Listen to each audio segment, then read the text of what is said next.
దేవుని యొక్క మహా ఉన్నతమైనటువంటి కృపను బట్టి అంత్య దినాలకు సంబంధించినటువంటి దేవుని రాకడకు సంబంధించినటువంటి సబ్జెక్టులో చాలా ఉన్నతమైన చక్కని రీతిలో మనం అందరం కూడా ముందుకి వెళ్ళిపోతా ఉన్నాం.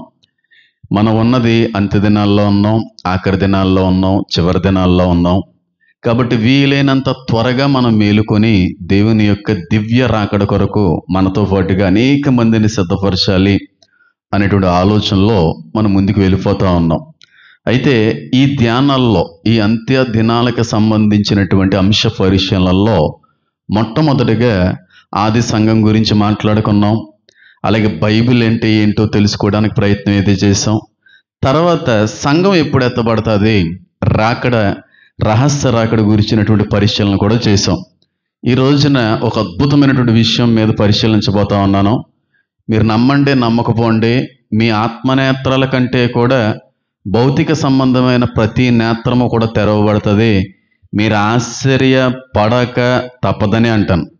నిజంగా ఒళ్ళు గగ్గుర్లు పుట్టించేటువంటి ఒక రహస్యాన్ని, ఒక నిజాన్ని, ఒక సత్యాన్ని నిర్మోహమాటంగా భయం అనేటువంటిది ఏ విధంగా కూడా లేకుండా లోకమంతటి ఎదుట కూడా నేను బయలుపరచాలని, తెలియపరచాలని నేను ఆశపడతా ఉన్నాను.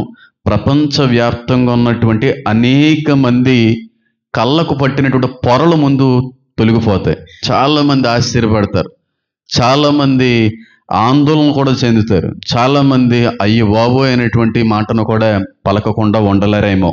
అలాంటి నిజాన్ని, అలాంటి నిగూఢమైనటువంటి సత్యాన్ని మీ అందరి ముందుకు కూడా ఈ రోజున నేను తీసుకురావాలని నేను ఆశపడతా ఉన్నాను.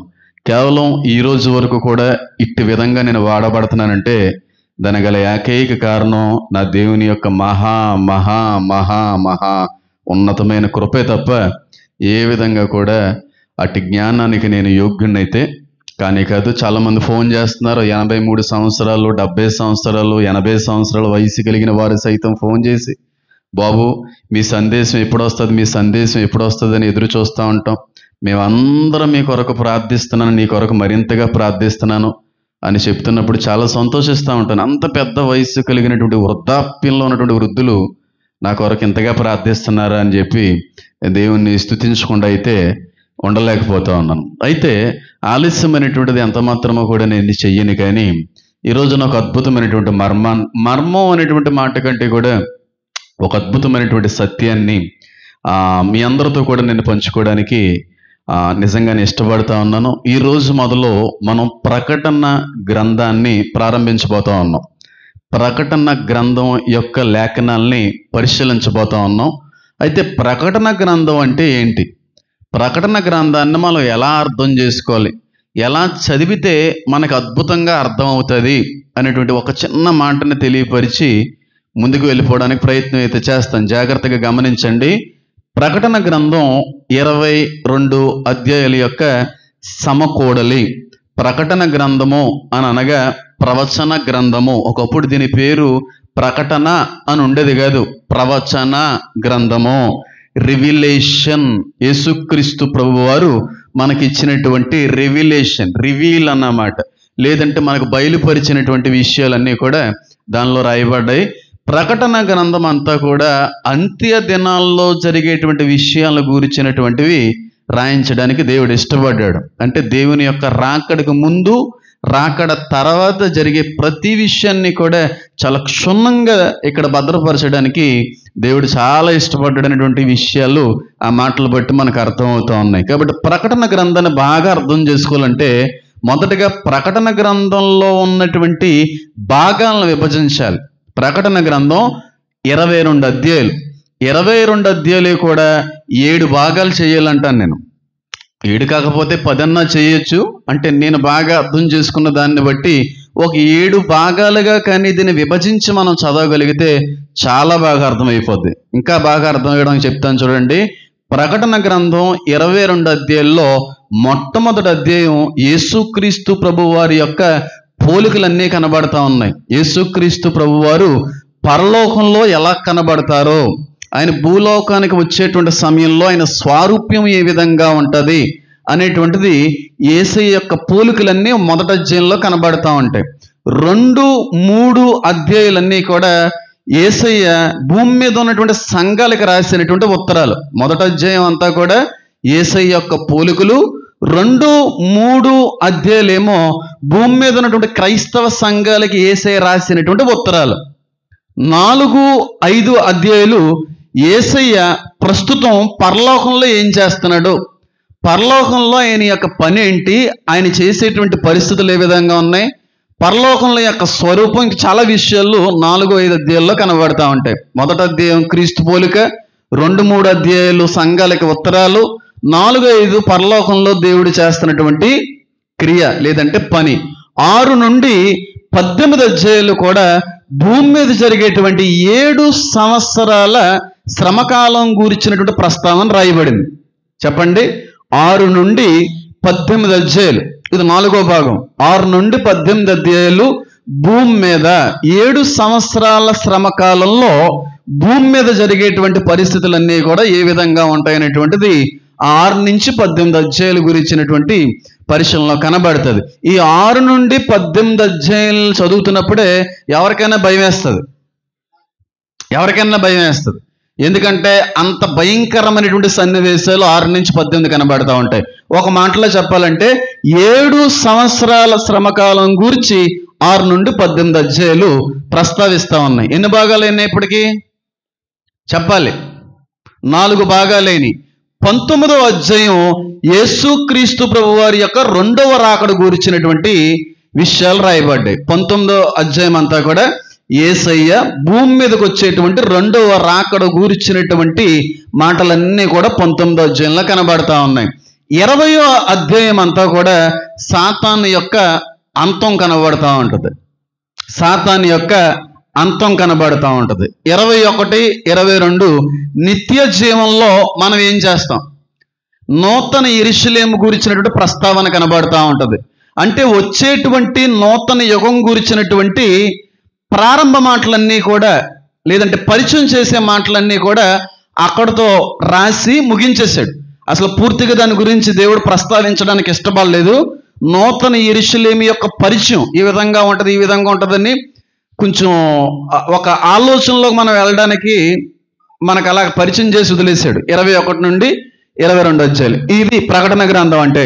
కాబట్టి మీకు అందరికీ అర్థమైపోవాలి, 7 భాగాల మొదటి భాగం, మొదటి అధ్యాయం యేసు పోలిక, 2, 3 ఉత్తరాలు, 4, 5 క్రీస్తు పరలోకంలో చేస్తున్నటువంటి పనులేంటి, 6 నుండి 18 7 సంవత్సరాల శ్రమకాలం, 19 యేసుక్రీస్తు ప్రభు వారి యొక్క 2వ రాకడ, 20వ అధ్యాయం సాతాను యొక్క అంతం, 21, 22 నిత్య జీవంలో మనం ఏం చేస్తాము, తర్వాత వచ్చేటువంటి యుగంలో కనబడేటువంటివి ఏంటి అనేది 21 నుండి 22 అధ్యాయాలు చాలా స్పష్టమైన రీతిలో మనకు తెలియజేయడానికి దేవుడు ఇష్టపడతా ఉన్నాడు. అయితే రాకడ గురించినటువంటి విషయాలు, రాకడ గురించిన మర్మాలు అన్నీ కూడా మనం పరిశీలించేసాం.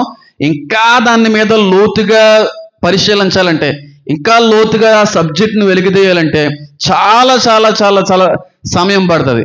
ఎందుకని నేను రహస్య రాకడ గురించి 7 సంవత్సరాల శ్రమకాలం కంటే కూడా ముందుగా సంఘం ఎత్తబడుతుంది అనేటువంటి విషయం గురించి నేను చెప్పింది 100లో 20% మాత్రమే. ఇంకా 80% ఉంది. ఆ 80% కూడా పూర్తి చేయాలంటే 3 నెలల టైం పడుతుంది.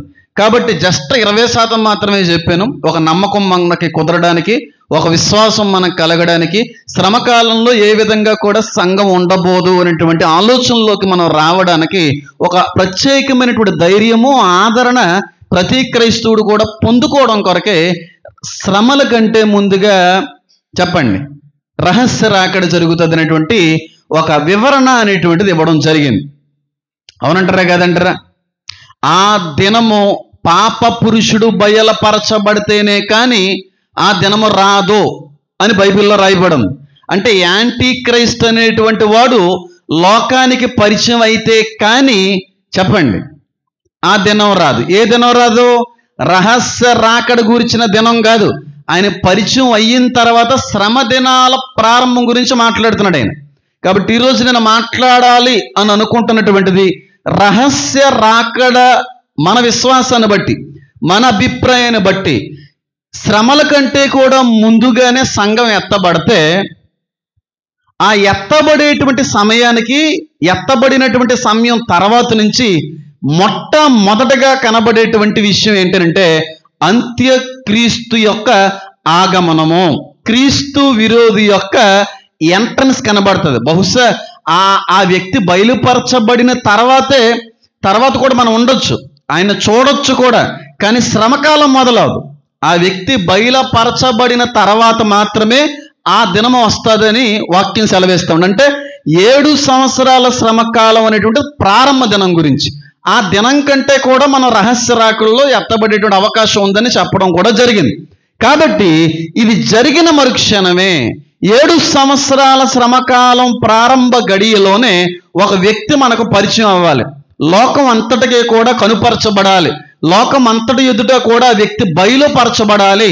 ఆ వ్యక్తే అబద్ధ క్రీస్తు, యాంటీ క్రైస్ట్, లేదంటే క్రీస్తు విరోధి. నేను ఎక్కువగా తరచుగా ఈ వ్యక్తిని ఏ విధంగా పిలుస్తానంటే అంత్యక్రీస్తు అని అంటా ఉంటాను. దీన్ని కూడా చాలా మంది తప్పుపట్టారు, ఎందుకంటే బైబిల్లో ఎక్కడా కూడా అంత్యక్రీస్తు అని రాయబడలేదు, క్రీస్తు విరోధి అనే మాట మాత్రమే రాయబడింది. కనుక అంత్యక్రీస్తు అని రాయకూడదని, చెప్పకూడదని అనేవాళ్ళు. అంత్యక్రీస్తు అని అనగా ఆఖరగా వచ్చేటువంటి క్రీస్తు అని అర్థం అన్నమాట. ఇప్పటికే చాలా మంది క్రీస్తు పేరట అబద్ధ క్రీస్తులు వచ్చారు, కానీ ఆఖరిగా వచ్చేటువంటి ఆవిడే. వాడి తర్వాత ఇంకా క్రీస్తు నామాన్ని ధరించుకుని మోసగించడానికి వచ్చేవాళ్ళు ఎవరు ఉండరు, రారు. కాబట్టి అంత్యక్రీస్తును కూడా నేను పిలవడానికి చాలాసార్లు ఇష్టపడతా ఉన్నాను. యాంటీ క్రైస్ట్ యొక్క పరిచయం ఈరోజు ఉండబోతా ఉంది. యాంటీ క్రైస్ట్ ఎవరో, ఏ మతం నుంచి వస్తాడో, వాడు ఏం చేస్తాడో, వాడు చేసేటువంటి పనులేంటి, వాడు ఉండేటువంటి కాలం ఎంత, ఇలాంటి అనేక రహస్యాలు, అనేక విషయాలు మీ అందరితో కూడా దినాన్న పంచుకోవడానికి నేనైతే ఇష్టపడతా ఉన్నాను. ఒక మాట నేను తెలియజేసి ముందుకు వెళ్ళిపోవడానికి ప్రయత్నం అయితే చేస్తాను. చూడండి, నేను ఎప్పుడూ కూడా ఒక మాటను ఎక్కువగా ప్రస్తావిస్తూ ఉంటాను. ఏమనంటే సాతాను దేవుణ్ణి ఎప్పుడూ కూడా ఏం చేస్తా ఉంటాడు చెప్పండి? డామినేట్ చేయాలని, కాపీ కొట్టాలని వాడు ఆశపడతా ఉంటాడు. ఒక మాటలో చెప్పాలంటే దేవుళ్ళా ఉండాలి అని అనుకుంటాడు, కానీ ఒరిజినలే డూప్లికేటే. అవునంటారా కాదంటారా? ఒరిజినల్కి డూప్లికేట్కి సంబంధం ఉందంటారా? పోలిక కూడా ఉండదు.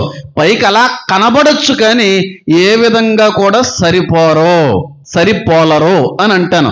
సాతాన్ని ఎందుకు ఎప్పుడు దేవుణ్ణి కాపీ కొట్టడానికి ఇష్టపడుతున్నాడంటే చాలా విషయాలు ఉన్నాయి, చాలా మాట్లాడుకోవచ్చు, కానీ ప్రకటన గ్రంథం గురించి మాత్రమే మనం విశ్లేషించబోతా ఉన్నాం. కనుక ఏ విషయాల్లో సాతాను కాపీ క్యాట్, లేదంటే కాపీ చేసేటువంటి, వాళ్ళదే వీళ్ళలాగా చెయ్యాలి అనుకున్నటువంటి స్వభావం కలిగిన వాడని నేను ఎందుకు చెప్తున్నానంటే ఒకే ఒక్క ఆధారం ఏమనంటే మనం అందరం కూడా మన దేవుణ్ణి త్రిత్వ దేవుడిగా నమ్ముతా ఉంటాం, త్రిత్వ సిద్ధాంతాన్ని నమ్ముతా ఉంటాం. అవునంటారా కదంటారా? తండ్రి, కుమార, పరిశుద్ధాత్ముడు, ఈ ముగ్గురు లేకుండా సృష్టి అనేటువంటిది జరగలేదు. ఈ ముగ్గురు లేకుండా ఆత్మక రక్షణ అనేటువంటిది కూడా కలగలేదు. ఈ ముద్రువు లేకుండా తీర్పు అనేటువంటిది కూడా జరగదు. కాబట్టి తత్వ సిద్ధాంతాన్ని నమ్ముతా ఉన్నాం.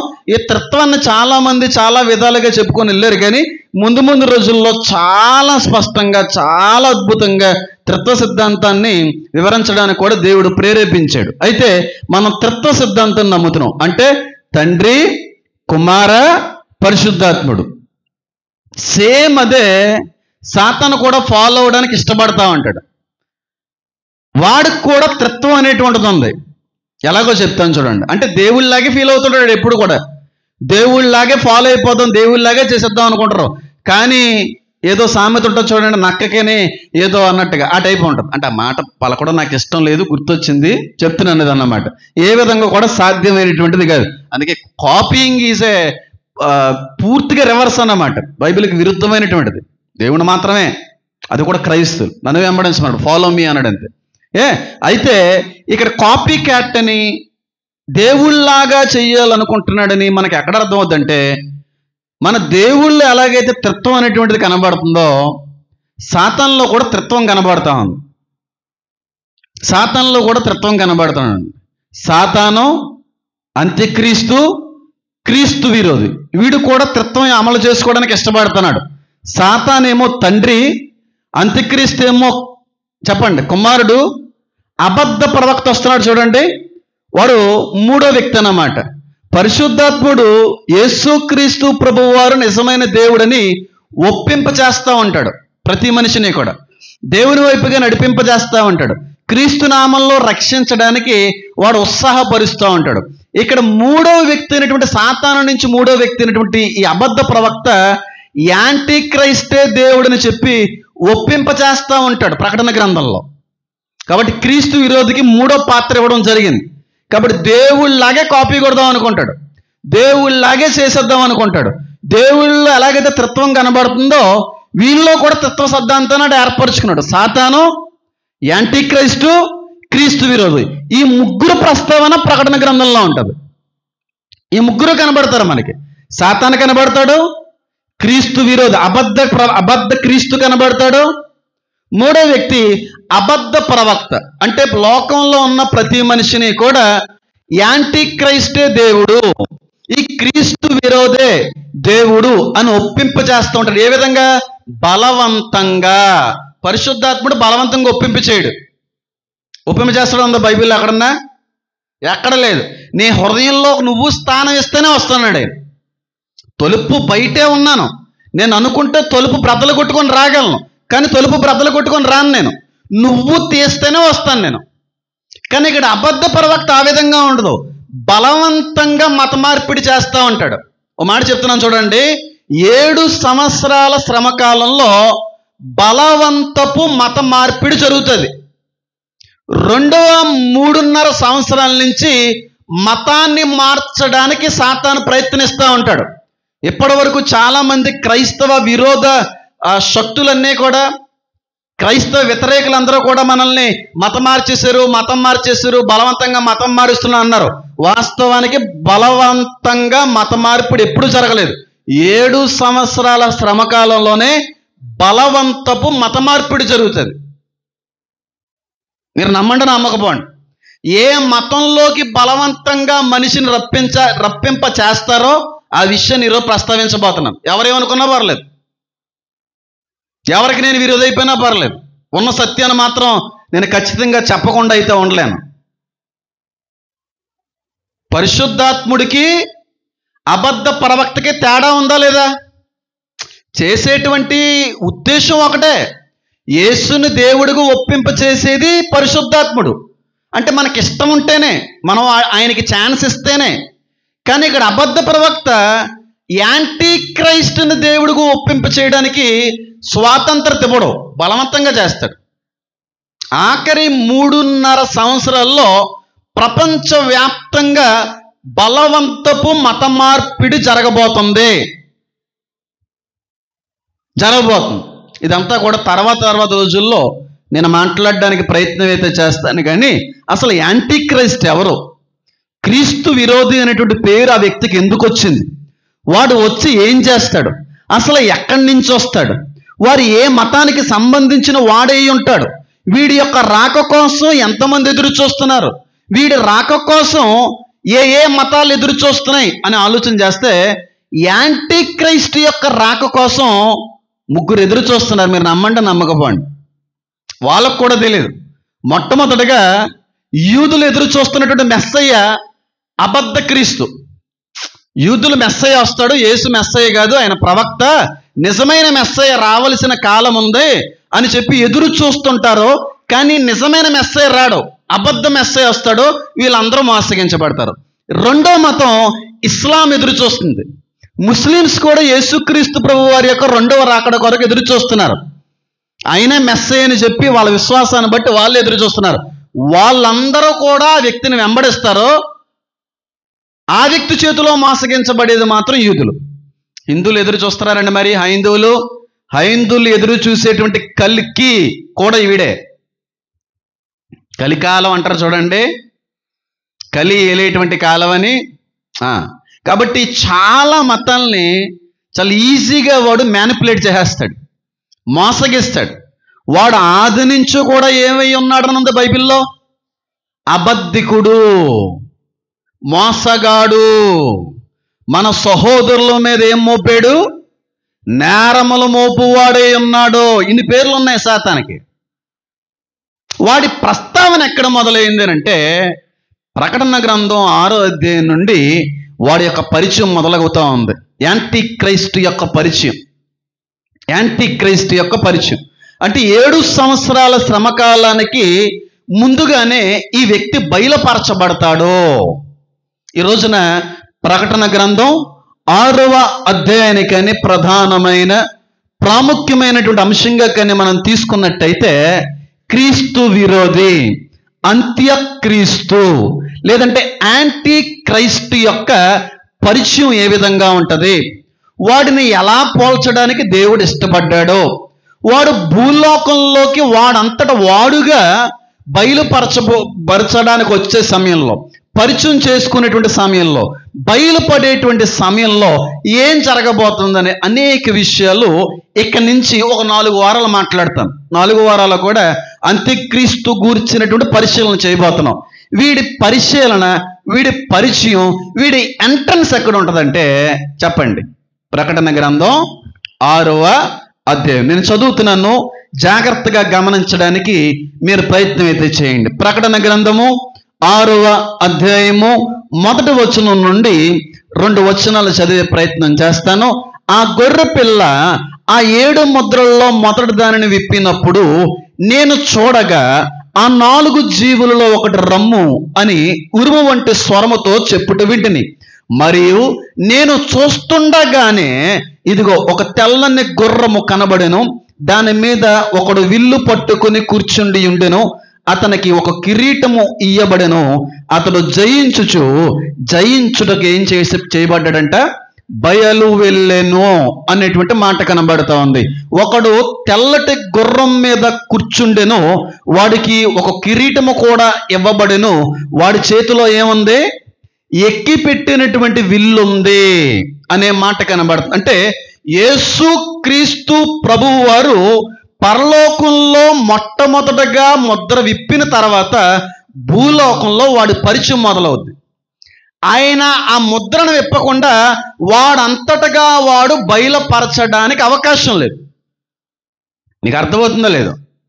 పరలోకంలో దేవుడు విప్పితేనే వాడు ఎంట్రన్స్. ఆయన అక్కడ గేటు తీస్తేనే ఆడు బయలుపడేది. ఆయన ఛాన్స్ ఇవ్వకుండా, ఆయన గేట్ ఓపెన్ చేయకుండా, వాడికి దేవుడు అధికారం ఇవ్వకుండా ఆడు కూడా ఏం చేయలేడు. అందుకే ఆడికి ఒక కిరీటం ఇవ్వబడేను. కిరీటము అధికారానికి సూచనగా ఉంది. వాడికి అధికారం ఇచ్చాడు దేవుడు. ఎన్ని సంవత్సరాలు? 7 సంవత్సరాలు. ఇస్తున్నాం, పో, నచ్చింది చేసుకో. మా ఓళ్ళని ఎలా కాపాడుకోవాలో, మా ఓళ్ళని ఎలా నిలబెట్టుకోవాలో నేనేం చేస్తాను నువ్వు చూద్ది, కానీ నువ్వు చేసేది నువ్వు చేయి.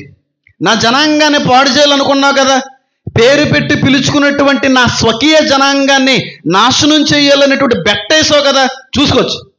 మా ఓళ్ళని నువ్వు నెగ్గుతావో, నేను మా ఓళ్ళని నెగ్గడానికి ఎలా కృప చూపుతానో నీవే చూద్దిగానని చెప్పి దేవుడికి సాతానికి మధ్యన జరిగే ఒక బెట్టింగ్ ఇది.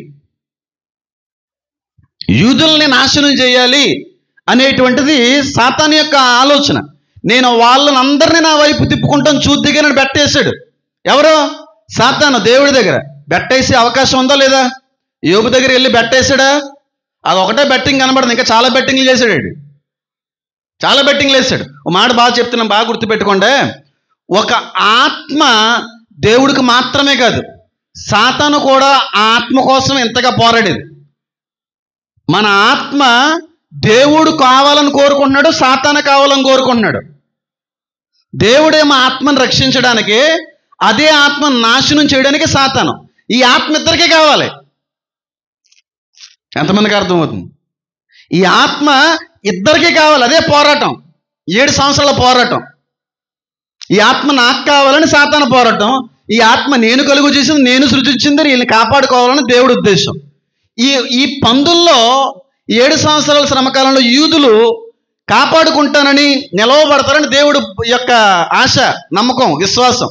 సాతాను కుదరదు, నేను ఎలా తిప్పుకుంటానో చూద్ది, కానీ స్వకీయ జనాంగం అన్నావు కదా, అబ్రహాము కొడుకు ఇస్సాకే అన్నావు కదా, కాదు చూద్ది, కానీ నీ ఇస్సాకు తరాన్ని, ఇస్సాకు నుంచి వచ్చినటువంటి నీ జనాంగాన్ని, నీ 12 గోత్రాల నుంచి వచ్చినటువంటి నువ్వు ప్రేమించిన ఆ సింహాసనాల మీద అవకాశం ఇచ్చిన వారి తరాల్ని నేను ఏ విధంగా లాక్కుంటానని చెప్పి వీడి తీవ్ర ప్రయత్నం. ఆఖరిగా 7 సంవత్సరాలు. ఎంతమందికి అర్థమైంది?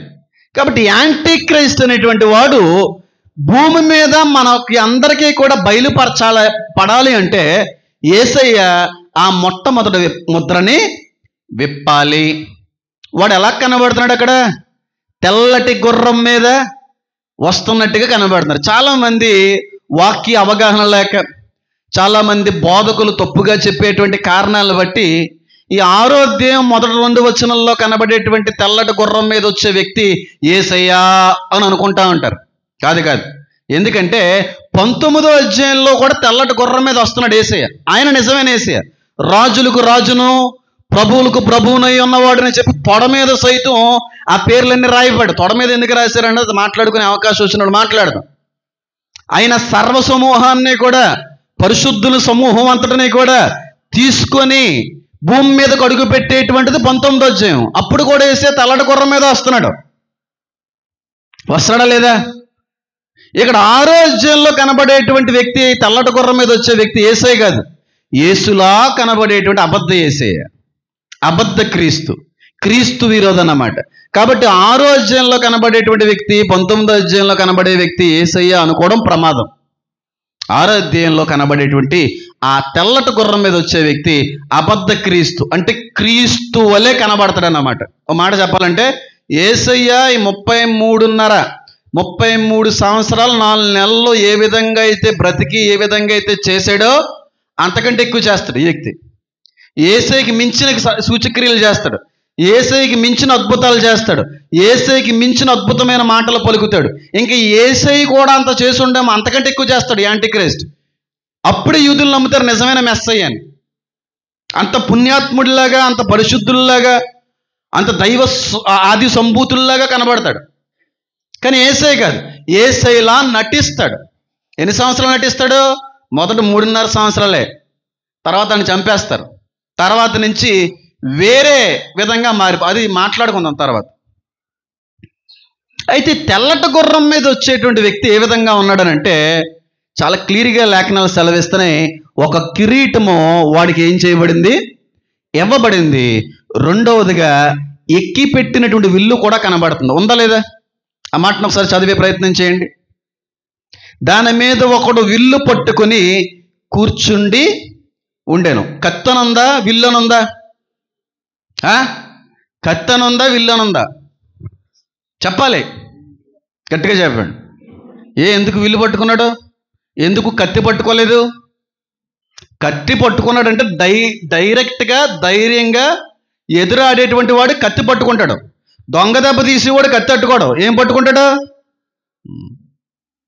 అవునంటారా కాదంటారా? ధైర్యంగా పోరాడేటువంటి వాడు నీ ప్రతాపం ఏటో నా ప్రతాపం ఏటో తేల్చేసుకుందారా అని చెప్పి కత్తి పట్టుకొని బయలుదేరతాడు. కానీ ఒక వ్యక్తిని డైరెక్ట్గా ఓడించలేనుడే దాక్కుని ఏం చేస్తాడు? అది అంటే ఇక్కడ విల్లు అనేటువంటిది ఏ విధంగా అర్థం చేసుకోవాలంటే మోసగిస్తాడు, వెన్నుపోటు పొడుస్తాడు, వెనక నుంచి నక్కి వేస్తాడన్నమాట దెబ్బ. ఎంతమందికి అర్థమైంది?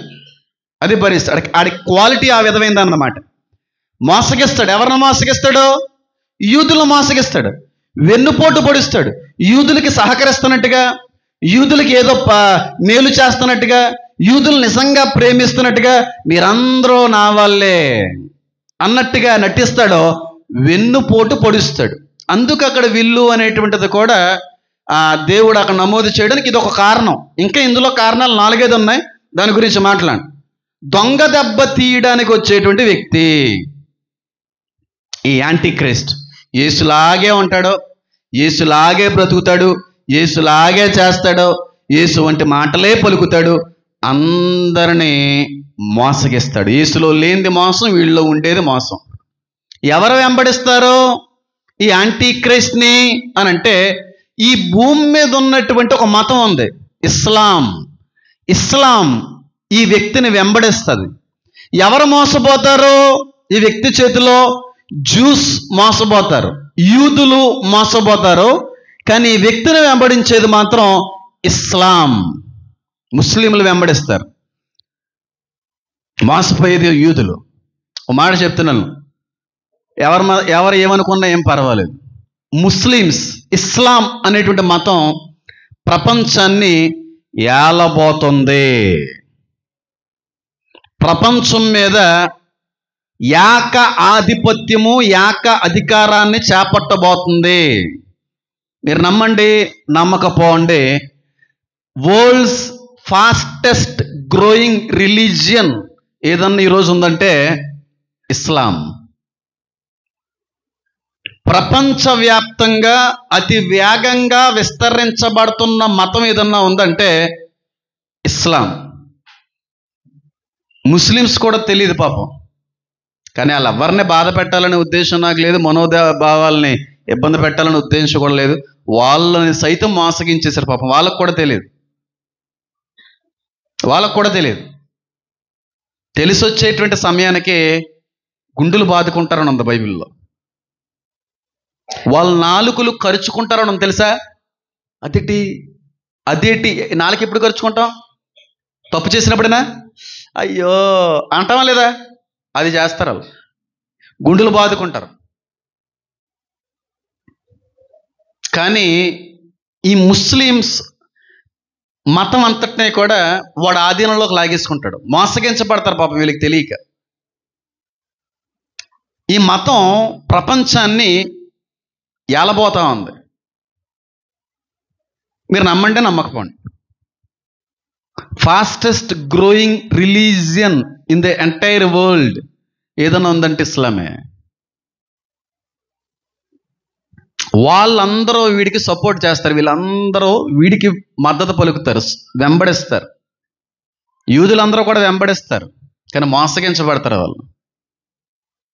ప్రపంచవ్యాప్తంగా సాతాను యొక్క పనులు, సాతాను యొక్క ఆలోచనలు, సాతాను చెయ్యాలనుకున్నవి అనేకమన్నీ కూడా ఈ మతానికి సంబంధించిన వాళ్ళు అమలు చేయడం మొదలు పెడతారు. అది 13వ ప్రకటన నుంచి చదువుకున్నప్పుడు మనం ధ్యానిద్దాం. అది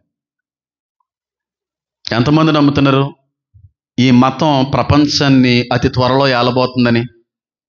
నమ్మిన వాళ్ళు హల్లెలూయా చెప్తారా? మీరు నమ్మండి, నమ్మకపోండి, Islam is ruling the entire world. ఇస్లాం అనేటువంటి మతం ప్రపంచాన్ని పూర్తిగా ఏలబోతా ఉంది. ఏమండి, అలా మీరు నోటుకొచ్చినట్టు మాట్లాడేసి ఇతరుల యొక్క మనోభావాలను దెబ్బతీయడం వల్ల మీకు వచ్చే ప్రయోజనం ఏంటండి? ఏదన్నా ఉంటే వాక్యం ద్వారాగా మాట్లాడాలి, అంతేగాని వాక్యంలో లేని మాటలు మాట్లాడటం వల్ల అది తీవ్రమైనటువంటి ఇబ్బంది కలగదు కదండి అనేటువంటి ఆలోచన కూడా మీకు రావచ్చు. మీరు నమ్మండి, నమ్మకపోండి, ఇంకొక బలమైన నిజం చెప్పమంటారా? అందరినీ ఆశ్చర్యపరిచేటువంటి ఒక సత్యాన్ని ప్రపంచానికి పరిచయం చేయమంటారా? బైబిల్ ప్రకారంగా ఎన్ని సంవత్సరాలు భూలోకం మీద మునుపెన్నడూ లేని శ్రమలు ఉండబోతున్నాయి? ఎన్ని సంవత్సరాలు? 7 సంవత్సరాలు. శ్రమలో మహాశ్రమలు. మునుపెన్నడో కూడా ఏ జీవి కూడా చూడనంత శ్రమ 7 సంవత్సరాలు జరగబోతుంది. అవునంటారా కాదంటారా? 7 సంవత్సరాల శ్రమకాలం తర్వాత మాత్రమే యేసే రాబోతా ఉన్నాడు. అవునంటారా కాదంటారా? కానీ యేసు 7 సంవత్సరాల తర్వాత రాబోతున్నాడు. కానీ 7 సంవత్సరాలకు ముందే రాబోతున్న వ్యక్తి ఎవరో తెలుసా? యాంటీక్రైస్ట్. ఈ వ్యక్తి వన్ వరల్డ్ రిలీజియన్ తీసుకుని వస్తున్నాడు.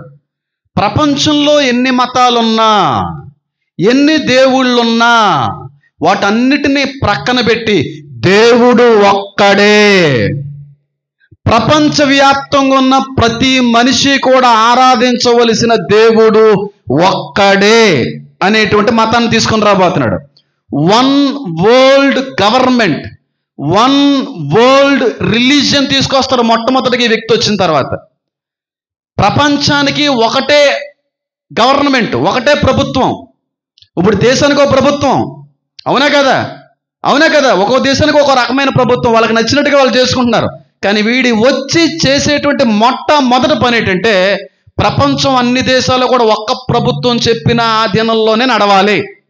ప్రపంచ దేశాల్లో ఉన్న వారందరూ కూడా ఒక్క దేవుణ్ణే కొలవాలి.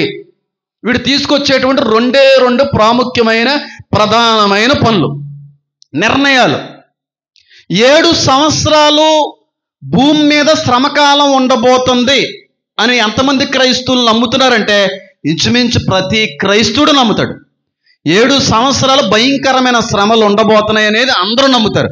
కానీ మీకు విషయం తెలుసా? 7 సంవత్సరాలు భూలోకాన్ని ముస్లింస్ ఏలబోతున్నారు అనే విషయం ఎక్కడ రాయబడింది తెలుసా? చెప్పనా? ఖురాన్లో. 666 ముద్ర గురించి నేను మాట్లాడితే చాలా మంది ముస్లిం సహోదరులు బాధపడ్డారు, ద్వేషానికి అక్కారు, విషానికి అక్కారు, నా మీద లేనిపోని నిందలు మోపారు, లేనిపోని ఒక కోపాన్ని వాళ్ళు పుట్టించుకున్నారు. నేను పిచ్చోను కాదు. 666 ముద్ర గురించి మాట్లాడినప్పుడు కొంతమంది క్రైస్తవ సహోదరులు కూడా ఏదేదో అక్కడి నుంచి తీసుకొచ్చారు, తీరని ఇక్కడి నుంచి తీసుకొచ్చారు అన్నట్టు మాట్లాడారు. కానీ నిజం చెప్పమంటారా? 7 సంవత్సరాలు ముస్లిమ్స్ భూమిని పరిపాలించబోతున్నారని వాళ్ళ గ్రంథంలోనే రాసింది. వాళ్ళ గ్రంథంలోనే వాళ్ళే 7 సంవత్సరాలు భూమి అంతటిని పరిపాలించబోతున్నారు అని రాసుకున్నారంటే ఆ 7 సంవత్సరాల శ్రమకాలంలో ఆధిపత్యం ఏ మతానికి ఉందని అర్థం?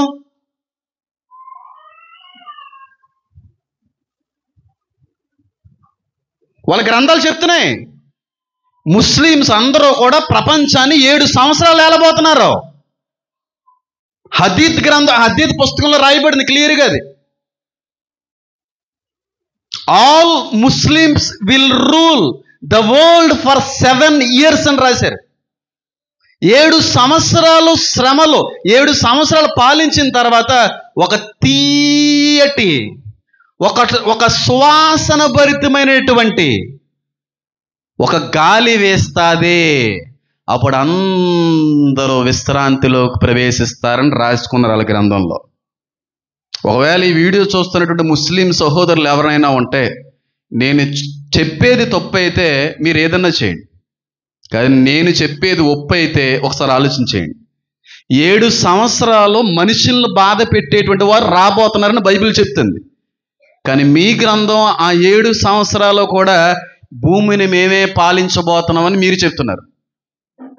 చదువు రాని వాడికి సైతం అర్థమవుతుంది ఎవరో ఆ 7 సంవత్సరాలు యాంటీ క్రైస్ట్ని వెంబడిస్తున్నారు. క్లియర్గా జాకీర్ నాయక్ అని ఒక ముస్లిం పెద్ద, నాకు ఎవరితోని డిబేట్లు చేయాలని ఉండదు, కానీ దేవుడు అవకాశం ఇస్తే ఈ వ్యక్తితో చేయాలని ఎప్పటి నుంచో ఉంది నాకు. కొన్ని లక్షల మంది క్రైస్తవుల్ని ఇస్లాంలోకి మార్చిన వ్యక్తి బోధనలను బట్టి. కొన్ని లక్షల మంది హిందువుల్ని ముస్లిం మతంలోకి లాగిన వ్యక్తి జాకీర్ నాయక్. భారతదేశంలో ఉండేవాడు.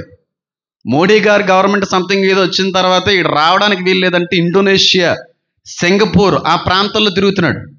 ఆ వ్యక్తి కానీ సభలు పెడితే ఆయన యొక్క ముస్లిం వ్యక్తి అయిన సభలు పెడితే కొన్ని లక్షల మంది వస్తారు. ఎవరైనా సరే నాతో డిబేట్ చేయాలని ఓపెన్ ఛాలెంజ్ తీసుకుతూ ఉంటాడు. క్రైస్తవులు, హిందువులు, ఇతర మతస్థులు వాళ్ళకున్న జ్ఞానము కొలిది మైకులో మాట్లాడుతూ ఉంటారు. ఇది అంటే నిమిషంలో అవతల వ్యక్తిని ఓడగొడతా ఉంటాడు ఆ వ్యక్తి. అంత పొట్టుంది ఖురాన్ మీద, ముస్లిం మత గ్రంథాల మీద. జాకీర్ నాయక్ కొన్ని లక్షల మందిని మతంలోకి మార్చాడు. ఆ వ్యక్తే ఈ హదీద్ గ్రంథంలో ఉన్నటువంటి మాటను ప్రస్తావిస్తున్న వీడియో నా దగ్గర ఎప్పుడూ సేవ్ అయ్యి ఉంది. నేను బ్యాడ్ అవ్వడానికి ఇష్టపడలేదు. ఒకవేళ బ్యాడ్ అవ్వాలని రాసిపెట్టి ఉంటే బ్యాడ్ అవుతాను. కానీ ఎందుకు ఈ సాక్ష్యం చూపుతున్నాను తెలుసా? చాలామంది ముస్లింల యొక్క మనోనేత్రాలు తెరవబడాలని. 7 సంవత్సరాలు భూమిని పాలించేది ఇస్లామే. వాళ్ళ గ్రంథాలు చెప్తున్నాయి. ఆ గ్రంథాలను బోధించేటువంటి పెద్ద ముస్లిం వక్త అయిన జాకీర్ నాయక్ చెప్పిన మాటను కూడా, ఆ వీడియో ఎప్పటి నుంచో ఉంది కానీ అవసరం లేదు కదా అనుకున్నాను. కానీ కొంచెం వ్యతిరేకత కనబడుతుంది కనుక మీ వాళ్ళు చెప్పిన మాటలే మీకు చూపిస్తున్నాను. దాన్ని బట్టి చాలా మందికి అర్థమైపోద్ది. జాకీర్ నాయక్ అనే వ్యక్తి. According to Sahih Hadith, Muslim will rule the world for 7 years. Muslim will rule the world for 7 years. Prosperity in the full world, where Muslim will rule the world as per the Quran.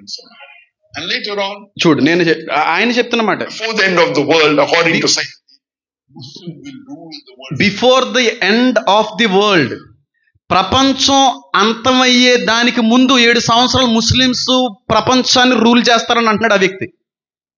నేను కాదు, ఆ వ్యక్తి At the చెప్తాను. end of the world, according to Sahih Hadith, the Muslims will rule the world for 7 years. ఎన్ని years? For 7 years, there will be peace and prosperity in the full world, where Muslims will rule the world as per the Quran and Sunnah.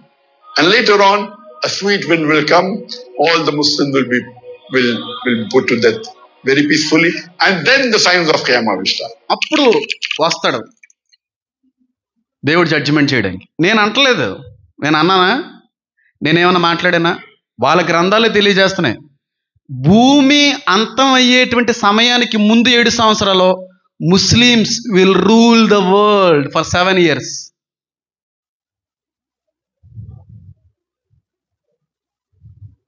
ఇంకోసారి వినిపిస్తాను మన subscribers. World, according to Sahih Hadith, before the end of the world, according to Sahih Hadith, the Muslims will rule the world for 7 years. For 7 years, there will be peace and prosperity in the full world, where Muslims will rule the world as per the Quran and Sunnah. ఎన్ని years? ఆయనే కదా అన్నాడు. ఇప్పుడు ప్రశ్నించండి ముస్లిం సహోదరులారా, నేను చెప్పేది కక్షపూరితమైనటువంటి బోధన ఒకవేళ ఎవరన్నా మేము విమర్శించాలనుకుంటే మీ గ్రంథాలు చెప్తున్నటువంటివి ఏంటి? జాకీర్ నాయిక్ చెప్పేటువంటి విషయం ఏంటి? ఖురాన్ చెప్తున్నటువంటి మాట ఏంటి?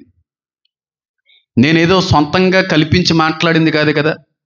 ప్రపంచం అంతమయ్యే సమయంలో Muslims will rule the entire world with peace and prosperity. Antichrist ఎన్ని సంవత్సరాల నిబంధన కుదురుస్తాడని ఉంది? 7 years.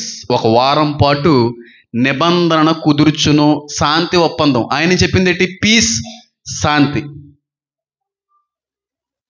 ఇస్లాం ప్రపంచాన్ని ఏలబోతుంది.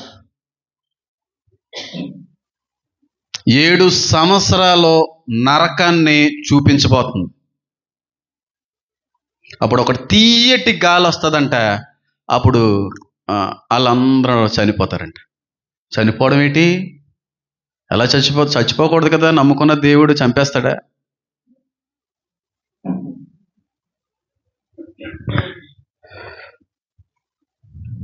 వాళ్ళ గ్రంథాలు చెప్తున్నా మేము 7 సంవత్సరాలు పాలిస్తాం భూమిని. ఇప్పుడు ఎవరికి అర్థం కాకపోవచ్చు, నాకు అర్థమైంది. అది ఆ లింక్ అంతా స్పష్టంగా దేవుడు చూపించాడు. 2020 సంవత్సరంలో రాసుకున్న డైరీలో రాసుకున్న మాటలే నేను ఇప్పుడు చెప్పాల్సి వస్తుంది, ఇంచుమించు 5 years తర్వాత. తాతయ్య గారు చనిపోతూ 3 పుస్తకాలని కొని తన గదిలో ఉంచారు. ఒక పుస్తకం భగవద్గీత, ఒక పుస్తకం బైబిల్, ఒక పుస్తకం ఖురాన్, 2 ఎక్స్ట్రా పుస్తకాలు గ్రీక్ బైబిల్, హీబ్రూ బైబిల్. అది కూడా నేను వాటన్నిటినీ చదివాను అని అనట్లేదు, కానీ దేవుడు ఎందుకో దాని మీద ఒక రకమైనటువంటి ఆకర్షణ ఆ పుస్తకాల మీద నాకు కలిగజేశాడు. తాతయ్య గారు ఆ పుస్తకాలు కొనకపోతే దాని మీద కూడా నాకు ఉండదు, ఎందుకంటే వాటి మీద అంత ఆలోచించవలసిందంత. మీరు నమ్మండి నమ్మకపోండి. అవునా కదమ్మా? లేదా ఖురాన్ మన ఇంట్లో, భగవద్గీత లేదా, హీబ్రూ గ్రీక్ ఒరిజినల్ బైబిల్స్ లేవా? ఇప్పుడు దొరకవు అనుకోండి, అవి చెప్తున్నాను.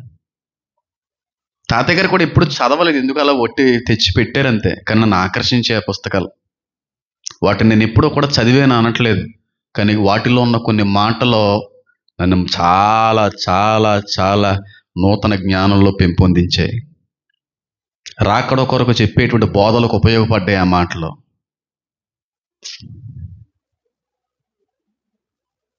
కాపీ కొట్టవలసిన అవసరం నాకు లేదు. ఉన్నది ఉన్నట్టుగానే దేవుని యొక్క మహాకృప జ్ఞానం బట్టి మాత్రమే చెప్పే తప్ప ఏమీ కాదు. నేను అందుకే 2 రుజువులు చూపించేశాను. వాళ్ళ గ్రంథంలో చెప్తుంది, ఆ గ్రంథాలని వివరించేటువంటి వక్త చెప్తున్న మాటలు బయట పెట్టాను క్లియర్గా. మీరే చెప్పండి, 7 సంవత్సరాలు మేము పాలించబోతున్నాం భూమి అని వాళ్ళు అంటున్నారు. 7 సంవత్సరాలు భూమి అంతా కూడా శ్రమలు అనుభవించబోతున్నారని చెప్పి బైబిల్ చెప్తుంది. ఇప్పుడు ఆ శ్రమల్లోనూ ఆ పాలనలోనూ ఉండే మతం ఏంటి చెప్పండి ధైర్యంగా?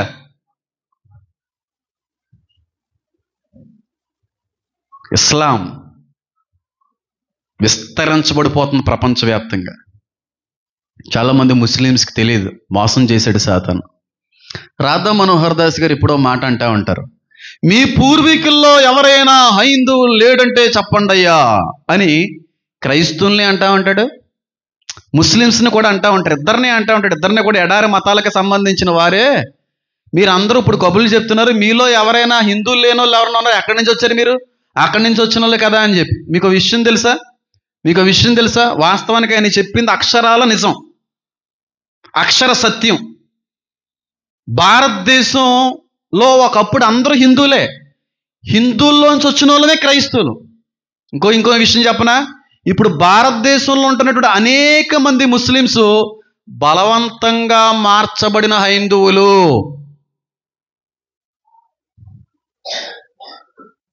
రియల్ ముస్లిమ్స్ నిజమైన వాళ్ళు ఎవరంటే హాగర్ సంతానం, అరబ్బులలో. ఇక్కడ వాళ్ళు అందరూ హిందువులే. వీళ్ళందరినీ బలవంతపు మత మార్పిడి చేసింది భారతదేశం మీదకి వచ్చినటువంటి కొంతమంది ముస్లిం రాజులు. బాబర్, అక్బర్, వీళ్ళందరూ కూడా వచ్చినప్పుడు ముస్లిమ్స్ని, హిందూస్ని, చాలామంది క్రిస్టియన్స్ని కూడా బలవంతంగా మీరు ఈ మతంలోకి రావాలని మార్చేశారు. ఒక తరం, రెండు తరాల తర్వాత ఆ మతంలోకి మారిపోయిన వాళ్ళ నుంచి వచ్చే వాళ్ళందరూ ఏ మతస్థులై ఉంటారు?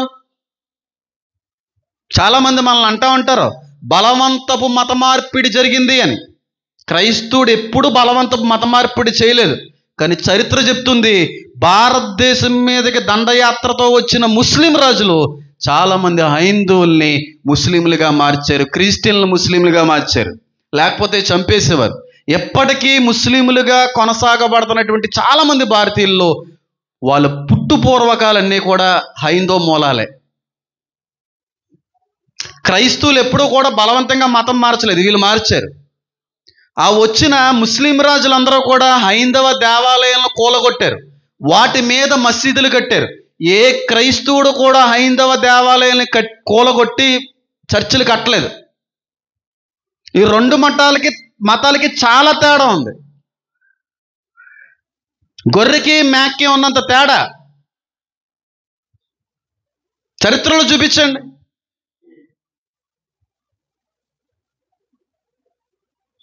ఏ క్రైస్తవ మిషనరీ కూడా, ఏ సువార్థికుడు కూడా భారతదేశం వచ్చి హైందవ దేవాలయాలను కూల్చి వాటి మీద చర్చిలు కట్టలేదు. కానీ చాలా పెద్ద పెద్ద దేవాలయాల పైన కనబడుతున్న ఈనాటి మసీదుల కింద హైందవ దేవాలయాలు ఎప్పటికే ఉన్నాయి. ఇది చరిత్ర చెప్తున్నటువంటి నిజం. ఇది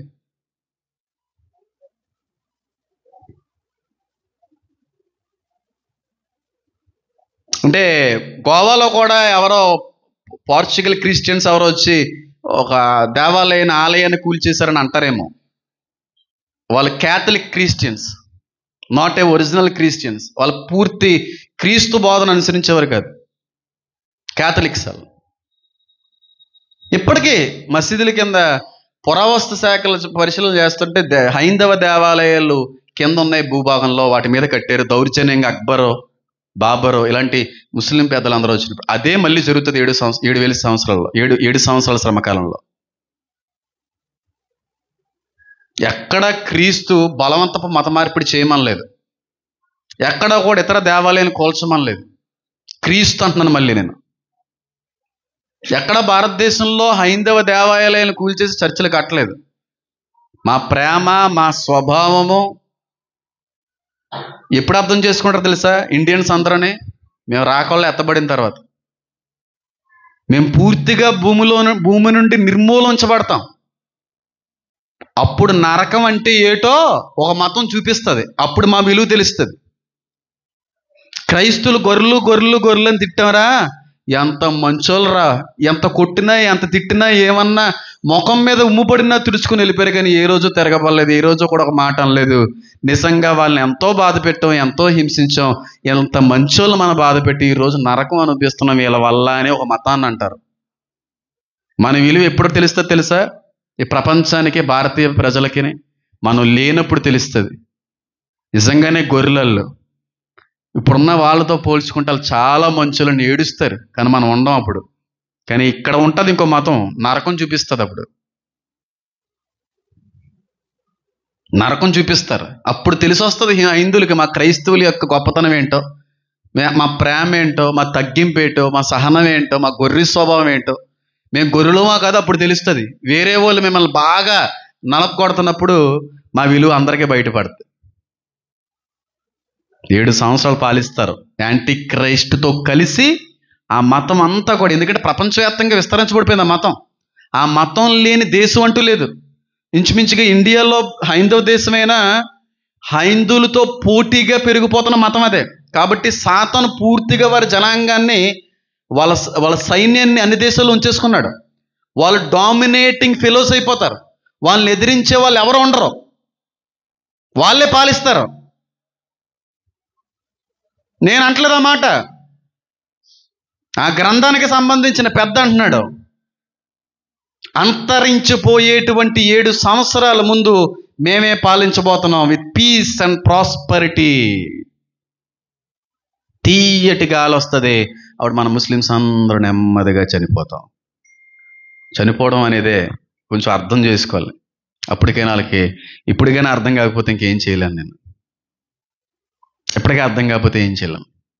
ఏమండి, యాంటీ క్రైస్ట్ అనేటువంటి వాడు ఇప్పుడు ఉన్నాడా, మన మధ్యన ఉన్నాడా అంటే నాకు తెలిసి ఈ జరుగుతున్న పరిస్థితులను బట్టి భూమి మీద వాడు ఎప్పుడో పుట్టాడు, పెరిగాడు, రావడానికి వెయిట్ చేస్తున్నాడు.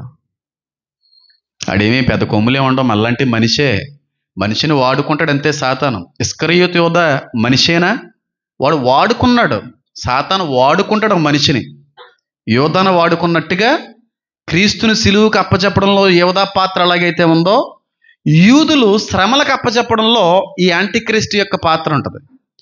వాడికి ఏ పేర్లన్నా పెట్టుకోండి, నాకు ఒక నమ్మకం అవ్వచ్చు అవ్వకపోవచ్చు, ఒక ఇద్దరి మీద అటు ఇటుగా ఉంటుంది. రోమా నుంచి వస్తారు, గ్రీక్ నుంచి వస్తారు అని కొంతమంది అంటూ ఉంటారు. కొంతమంది యూరోపియన్ కంట్రీస్ నుంచి వస్తాడు యాంటీ క్రైస్ట్ అంటారు. నేను అంటాను ఆ వ్యక్తి ఇస్లాం నుంచి వస్తాడు, కానీ ఇస్లాం వ్యక్తి కాదు, ఇస్లాం ఆరాధికుడి కాదు. అదేంటి అని మీరు అనుకోవచ్చేమో, టైం పడుతుంది చెప్తాను. అది కూడా ఆడు ఇప్పటికే ఎదిగాడు, ఇప్పటికే పెద్దోడయ్యాడు, మానవులతో మనుషులతో కలిసి తిరుగుతున్నాడు. కానీ ఆడు బయటపడే రోజు, ప్రపంచం అంతటికీ కూడా పరిచయం అయ్యేటువంటి రోజు, ప్రపంచంలో కనబడుతున్నటువంటి ఎదురైనటువంటి భయంకరమైనటువంటి విపత్తులో కాపాడడానికి వచ్చిన దేవుళ్ళ కనబడేవాడు వాడే. వాడు ఇంకా బయటికి రాకుండా ఆపుతుంది ఎవరో తెలుసా? ఎవరో దేవుడు కాదు, దేవుడేలే, పరిశుద్ధాత్ముడు. పరిశుద్ధాత్ముడు వాడిని రానివ్వకుండా ఆపుతున్నాడు. ఇంకా రక్షించబడవలసిన ఆత్మలు ఉన్నాయని మీకెలా తెలుసు? తెస్సలోనీయులకు రాసినటువంటి పత్రికలో మాట ఉంటుంది. తెస్సలోనీయులకు రాసినటువంటి పత్రిక 2వ పత్రిక, ఇంకో 2 వచనాలు టక్ టక్ టక్ అంటే ఎక్కువ చెప్పట్లేదు, లైట్గా టచ్ చేసి వెళ్ళిపోతాను. ఆ యాంటీ క్రైస్ట్ మన మధ్యన ఉన్నాడని నేను నమ్ముతున్నాను. పుట్టేశాడు, పెరిగేశాడు. వాడు యాక్టివ్ అవ్వడానికి, బయటికి రావడానికి టైం పడుతుంది. రావాలనుకున్నాడు, వాడు పని మొదలు పెట్టాలనుకుంటున్నాడు, వాడు చేయాలనుకున్నదంతా కూడా చేసేయడానికి రెడీగా ఉన్నాడు. కానీ ఆయన రానివ్వకుండా ఆపేది మాత్రం ఎవరో తెలుసా? పరిశుద్ధాత్ముడు. 2వ తెస్సలోనీయులకు రాసిన 2వ పత్రిక 2వ అధ్యాయం 7వ వచనం క్లియర్గా వాక్యం సెలవిస్తుంది చూడండి. ధర్మ విరోధి సంబంధమైన మర్మము ఎప్పటికే క్రియ చేయుచున్నది కానీ ఇది వరకు అడ్డగించిన వాడు మధ్య నుండి తీసివేయబడు వరకు అడ్డగించును. అప్పుడు ఆ ధర్మ విరోధి బయలుపరచబడును. వాడు ఎప్పటికే పనిచేస్తున్నాడు, ఎప్పటికే వాడు చేయవలసిన పన్నాగాలు, చేయవలసిన మెటీరియల్లో ప్రత్యక్షంగా పరోక్షంగా వాడు చేసుకున్న ప్లాన్స్ అన్ని చేసేస్తున్నాడు. కానీ వాడు బయట పడ్డానికి ఎందుకు లేట్ అవుతుందంటే ఎవరు ఆపుతున్నారంట? చాలా క్లియర్గా చూడండి. ఇది వరకు అడ్డగించుచున్నవాడు మధ్య నుండి తీసివేయబడు వరకే అడ్డగించువాడు పరిశుద్ధాత్ముడు అడ్డగిస్తున్నాడు. పరిశుద్ధాత్ముడు ఒక్కసారి తీసివేయబడిన తర్వాత యాంటీ క్రైస్ట్ యొక్క ఎంట్రన్స్ ఉంటుంది అని అంటూ ఉంటారు, కానీ తప్పది. పరిశుద్ధాత్ముడు ఎప్పటికే కూడా సర్వ సృష్టి నుంచి తీసివేయబడ్డావు. ఇక్కడ తీసివేయబడ్డు అంటే తప్పుకుంటాడు, ఆపుతున్నాడు. టైం ఇంకా రాలేదు. మొదటి ముద్ర ఎప్పుడైతే కుమారుడైన యేసయ్య విప్పుతాడో ఇది తప్పుకోవడం అంటే, ఇది తప్పుకోవడం. అంతేగాని పరిశుద్ధాత్మ పూర్తిగా భూమి మీద లేకుండా వెళ్ళిపోద్దని కాదు. కానీ చాలా మంది అనుకుంటారు 7 సంవత్సరాల శ్రమకాలంలో పరిశుద్ధాత్మ పనిచేయదు భూమి మీద, రహస్య రాకడతో పాటుగా సంఘంతో పాటుగా పరిశుద్ధాత్ముడు కూడా వెళ్ళిపోతాడు అని అంటా ఉంటారు. మరి పరిశుద్ధాత్ముడు లేకుండా 7 సంవత్సరాల శ్రమకాలంలో క్రీస్తుని అంగీకరించడానికి ఎలా జరుగుతుంది? అది పరిశుద్ధాత్ముడు లేకుండా ఒక వ్యక్తి క్రీస్తుని అంగీకరించడం కష్టం. 2 ప్రవక్తలు వస్తున్నారు హతసాక్షులు అయిపోవడానికి. వాళ్ళిద్దరూ చెప్పేటువంటిది అర్థం చేసుకోవాలంటే ఎవరి సాయం ఉండాలి? పరిశుద్ధాత్ముడు ఉండాలి. పరిశుద్ధాత్ముడు సృష్టికి కర్త. ఆయన ఎప్పటికీ సృష్టిలో నుంచి తీసివేయబడ్డో. ఇంకో సృష్టి చేసే సమయంలో కూడా ఆయన ఉంటాడు. తీసివేయబడ్డం అంటే తప్పుకుంటాడు అంతే. ఎప్పటి వరకు ఆపాడు. యేసయ్య ఎప్పుడైతే మొదటి ముద్రను విప్పాడో, సరే వచ్చేసారి అని ఆడికి పూర్తి అధికారం ఇస్తాడు పరిశుద్ధాత్ముడు. ఇదివరకే వాడు ఏం చేస్తున్నాడంట? ధర్మవిరోధి అనగా ధర్మశాస్త్రానికి విరోధంగా మాట్లాడేవాడు, క్రీస్తుకు విరోధైన ఉన్నవాడు అన్నమాట. వాడు ఏం చేస్తున్నాడంటే ఇదివరకే ఉన్నాడనుందా, కొత్తగా వస్తాడనుందా? చెప్పండి అమ్మా, మీరు మాట్లాడబోతే అలాగే. ఇదివరకే ఉన్నాడనుందా, కొత్తగా వస్తాడని నేనుందా? అంటే మన మధ్యలో ఉన్నాడా లేదా? మరి అందరికీ ఎప్పుడు కనబడతాడు? ఎవరు అడ్డగించినది పక్కకి వెళ్ళిపోయిన తర్వాత చెప్పండి. పరిశుద్ధాత్ముడు ఒక్కసారి తప్పుకున్న తర్వాత వాడికి పూర్తి అధికారం, పూర్తి స్వేచ్ఛ ఇచ్చేస్తాడు. 7 సంవత్సరాల్లో పాలిస్తారు వాడు వెంబడించే మతస్థులు. ఫస్ట్ 3.5 సంవత్సరాల్లో నటిస్తాడు, తర్వాత దొరికేస్తాడు, చంపేస్తారు. మళ్ళీ 3 రోజుల తర్వాత మళ్ళీ బతుకుతాడు చచ్చి. యేసయ్యలాగే 3వ రోజున ఎలాగైతే పునరుద్ధానుడు అయ్యాడు యేసయ్య, ఆ విధంగా చచ్చిపోయిన 3 రోజులకి మళ్ళీ ఈ వ్యక్తి బతుకుతాడు. అప్పటి నుంచి వాళ్ళలోకి సాతానాత్మ వస్తుంది పూర్తిగా. 13వ అధ్యాయంలో సాతాను అధికారం ఇచ్చినట్టు ఉంటుంది. క్రూర మృగమునకు ఘటసర్పం అధికారం ఇచ్చినని ఉంటుంది. సెకండ్ ఫేస్ వేరేగా ఉంటుంది. అందుకే చాలా క్లియర్గా వాక్యం సెలవేస్తుంది. ఇదివరకే వాడు ఏం చేస్తున్నాడు? క్రియ చేయుచున్నాడు. ఆ పైన 4వ వచనంకైనా మనం చదివితే వాడు వచ్చి చెప్పేటువంటి పని, చేసేటువంటి పని ఏంటంటే, మొట్టమొదటిగా వాడు చేసే పని, ఏది దేవుడు అనబడునో, ఏది పూజింపబడునో దానిని అంతటనే కూడా ఎదిరించుచు, దానికంతటి పైగా వాడు తన్ను తానే హెచ్చించుకొనుచు, తాను దేవుడునని తన కనుపరుచుకొనుచు దేవుని ఆలయంలో కూర్చుండును గనుక ఏ విధముగానైనా ఎవడనో మిమ్మల్ని మోసపరచనీయకుడి. నేనున్న కాలంలోనే ఇవన్నీ చెప్తున్నాను అంటాడు. ఈ వ్యక్తి ఏం చేస్తాడంట? ఏమని రాయబడింది అక్కడ? ఏది పూజించబడునో, ఏది ఆరాధించబడునో, ఏది దేవుడు అనబడునో వాటంతటికీ కూడా పైన ఉంటాడంట. అంటే ఇప్పటి వరకు ఆడు వచ్చేంత వరకు కూడా చాలా రకాలైన మతాలు, చాలా రకాలైన దేవుళ్ళు ఉన్నారు. కానీ ఇటు వచ్చిన తర్వాత ఏమంటే తెలుసా? వీళ్ళందరికంటే ఉన్నవాడిని నేనే. ఒక యేసయ్య కావచ్చు, యెహోవా కావచ్చు, లేదంటే శ్రీరాముల వారు కావచ్చు, శివుడు కావచ్చు, ఏ దేవుళ్ళు అయితే భూమి మీద కొలవబడుతున్నారో, ఆరాధించబడుతున్నారో, పూజించబడుతున్నారో వారందరికంటే కూడా హెచ్చించబడతారంట. వాడు గొప్ప చేసుకుని వీళ్ళెవ్వరు దేవులు కాదు, నేను దేవుడిని. యాంటీ క్రైస్ట్ వచ్చి చేసేటువంటి మొదటి పని, వీళ్ళెవరో దేవులు కారరా, పిచ్చోళ్ళరా. విగ్రహాల్లో దేవుళ్ళు ఎదుగుతారేటి? రాళ్ళల్లో రప్పల్లో దేవుడిని ఎదుగుతారేటి? చచ్చిపోయిన వాడిని దేవుడు అంటారేటి? నీకు బుర్ర పని చేయట్లేదా? నేను దేవుణ్ణి, నేను తప్ప దేవుడు లేడు అని అంటాడు యాంటిక్రైస్ట్ వచ్చి. ఇది మనకి ఇంకా బాగా అర్థం కావాలంటే మొదటి యోహానుకి రాసిన పత్రిక ఒకసారి తీయండి. మొదటి యోహానుకి రాసినటువంటి పత్రిక 2వ అధ్యాయము 22వ వచనంలో కూడా యాంటీ క్రైస్ట్ యొక్క ప్రస్తావన కనబడుతుంది. మొదటి యోహాను 2వ అధ్యాయము 22వ వచనం, యేసుక్రీస్తు కాడని చెప్పువాడు తప్ప ఎవడు అబద్ధికుడు, తండ్రిని కుమారుని ఒప్పుకొనని వాడే. ఎవరంట? తండ్రిని కుమారుణ్ణి దేవుడు అని ఒప్పుకొనని వాడే ఎవరు? Anti Christ. అంటే ఈ యాంటీ క్రైస్ట్ తండ్రి కుమారుణ్ణి నమ్మడు. అసలు దేవుడికి కొడుకుంటాడా?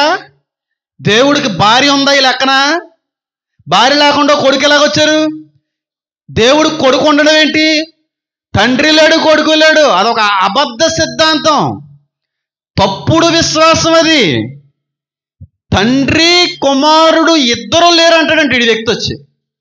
నేను చదువుతున్నాను, చాలా ఈయన గురించి మాట్లాడితే చాలా లేఖనాలు ఉన్నాయి, కొన్ని టచ్ చేస్తున్నాను చూడండి. యేసుక్రీస్తు కాడని చెప్పువాడు తప్ప ఎవడబద్ధికుడు? తండ్రిని కుమారుణ్ణి ఒప్పుకొనని వీడే ఎవడో క్రీస్తు విరోధి. అంటే తండ్రి, కుమార, పరిశుద్ధాత్మ మనం నమ్ముతున్నాం. యూదులు తండ్రిని నమ్ముతున్నారు, అవునా కదా?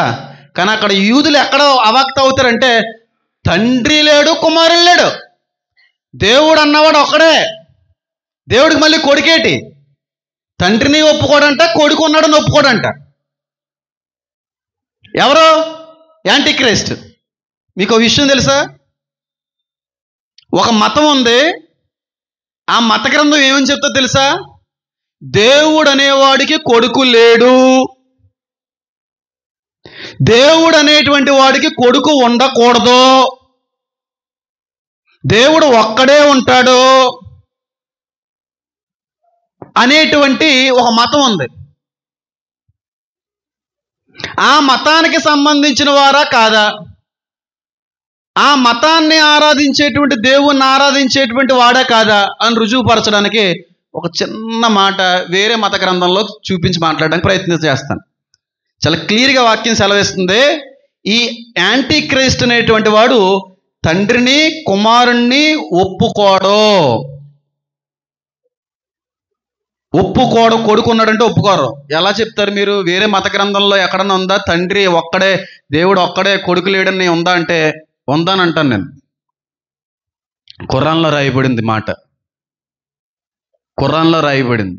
ఎందుకు ఇన్ని ఆధారాలు చెప్తున్నాను తెలుసా? అనేక మంది హైందవులను, అనేక మంది అన్యులను, అనేక మంది క్రైస్తవుల్ని మేలు కొలపాలని కాదు, మోసగించబడినటువంటి అనేక మంది ముస్లిం సహోదరులు తెలుసుకోవాలని. ఖురాన్ చెప్తుంది ఏమని తెలుసా? దేవుడు అనేవాడికి కొడుకు లేడు. యేసయ్య కొడుకేటి? దేవుడు పంపించినటువంటి ప్రవక్త మాత్రమే. దేవుడు కొడుకులు ఉండరు, దేవుడు కొడుకులు ఉండరు అని అంటారు. నేను చెప్తున్న మాట కాదు. ఒకసారి నేను ఆ ఫోటో కూడా తీసుకున్నాను, చూపిస్తాను చూడండి. ఖురాన్లో ఒక మాట ఉంటుంది, 23వ సూర 91లో ఒక మాట ఉంటుంది. ఏమనంటారు ఖురాన్లో? అది ఉంటుంది చూడండి. అల్లా ఎవరిని కొడుకుగా చేసుకోలేదు, ఆయనతో పాటు ఇంకొక ఆరాధ్య దేవుడు కూడా భాగ్యస్వామిగా లేడు. ఒకవేళ అలాంటిది ఏదైనా ఉంటే ప్రతి దేవుడు తాను సృష్టించిన సృష్టితలను వేరుగా తీసుకుని వేరుపోయేవాడు. చాలా క్లియర్గా అల్లా ఎవరిని కొడుకుగా చేసుకోలేదు, ఆయనతో పాటు ఇంకొక ఆరాధ్య దేవుడు కూడా ఇది లేడు. ఖురాన్ సూర 23:91 క్లియర్గా సెలవిస్తుంది. ఇక్కడ వచ్చేటువంటి క్రీస్తు విరోధి ఏమంటాడు? తండ్రి కుమారుడు లేడు. ఇప్పుడు ఏ మతం ఉంటుంది? ఏ మతం నుంచి వస్తాడు యాంటీ క్రైస్ట్? నేను ఒకప్పుడు నా జ్ఞానాన్ని మాత్రమే బయలుపరిచేవాడిని, దేవుడిచ్చిన జ్ఞానాన్ని. అందుకు నేను చాలాసార్లు తప్పుగా కనబడ్డాను చాలామందికి. అందుకే నేనుగా కాదు, వాటిని తీసుకొని వస్తా. ఇప్పుడు నేను తప్పుగా కనబడ్డాను, నాకు ఒక నమ్మకం అంతే. ఆ గ్రంథంలో ఉన్న మాటలు చూపిస్తున్నాను నేను. 7 సంవత్సరాలు పాలిస్తారని మీరే చెప్పారు. దేవుడికి కొడుకు లేడని చెప్పి మీరు గ్రంథాలు చెప్తున్నాయి. వచ్చేటువంటి యాంటీ క్రైస్ట్ కూడా తండ్రిని కుమారుణ్ణి ఒప్పుకోడు. ఎవరని ఏమనుకుంటారు? ఎవడ యాంటీ క్రైస్ట్ ఏ మతానికి సంబంధించడం అనుకుంటారు? మీరు చెప్పండి అమ్మా. ఇంక నేను ఇంతగా ఓపెన్గా మాట్లాడిన తర్వాత కూడా మీరు ఇంకా ఆలోచించడానికి ఏమీ లేదు. 666 ముద్ర ఏంటంటే ఆ దేవుడి పేరే. మత మార్పిడి, బలవంతపు మత మార్పిడి జరగబోతుంది 7 సంవత్సరాల మధ్యకాలం నుండి. ఆ దేవుడే దేవుడు, ఆ దేవుడే నిజమైనోడు అని ఒకప్పుడు ఏ విధమైనటువంటి చరిత్రలో అయితే ఒప్పుకోకపోతే చంపేసేవారో ఆ విధంగా అప్పుడు కూడా ఒప్పుకోకపోతే చంపేస్తారు. చచ్చిపో అంటాడు దేవుడు. నేను అంటాను, ఒకవేళ విడవబడినటువంటి వాళ్ళు ఎవరైనా ఉంటే, ఒకవేళ ఇక్కడున్న వాక్యం వింటున్న వాళ్ళు ఎవరైనా విడవబడితే ఒకటే చెప్తాను, చచ్చిపోనన్నా చచ్చిపోండి, కానీ ఆ ముద్రను మాత్రం వేయించుకోకండి. ఒకవేళ ఇక్కడ నా సందేశాన్ని వింటున్న వ్యక్తులు ఎవరైనా ఉంటే చావునైనా సరే కోరుకోండి, కానీ 666 ముద్రను వేయించుకోకండి. వాళ్ళకి క్షమాపణ లేదు. ఆ దేవుణ్ణి అంగీకరించకండి. చంపేస్తే చంపేనేవండి. ఒకప్పుడు చరిత్రలో ఇదే జరిగింది, ఒప్పుకోకపోతే చంపేశారు. మళ్ళీ అదే జరుగుతుంది, చచ్చిపోండి. ఓపెన్గా చెప్తున్నాను ఈ మాట నేను.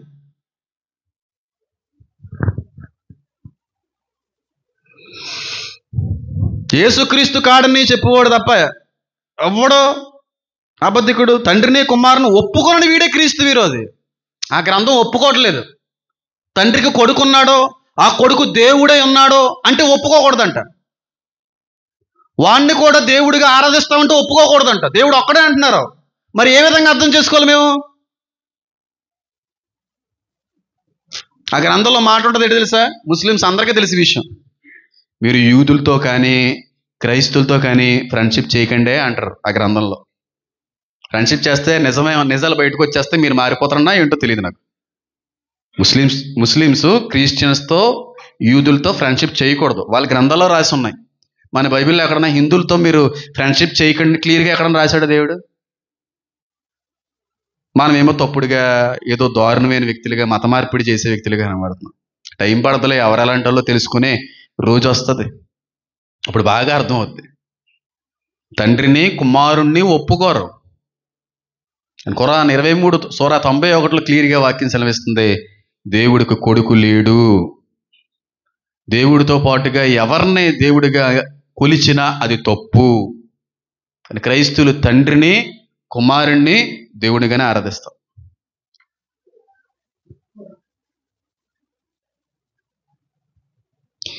ఈ మాటకే యూదులు పడిపోతారండి. ఎందుకంటే యూదులు కూడా ఎవరు నమ్మరు?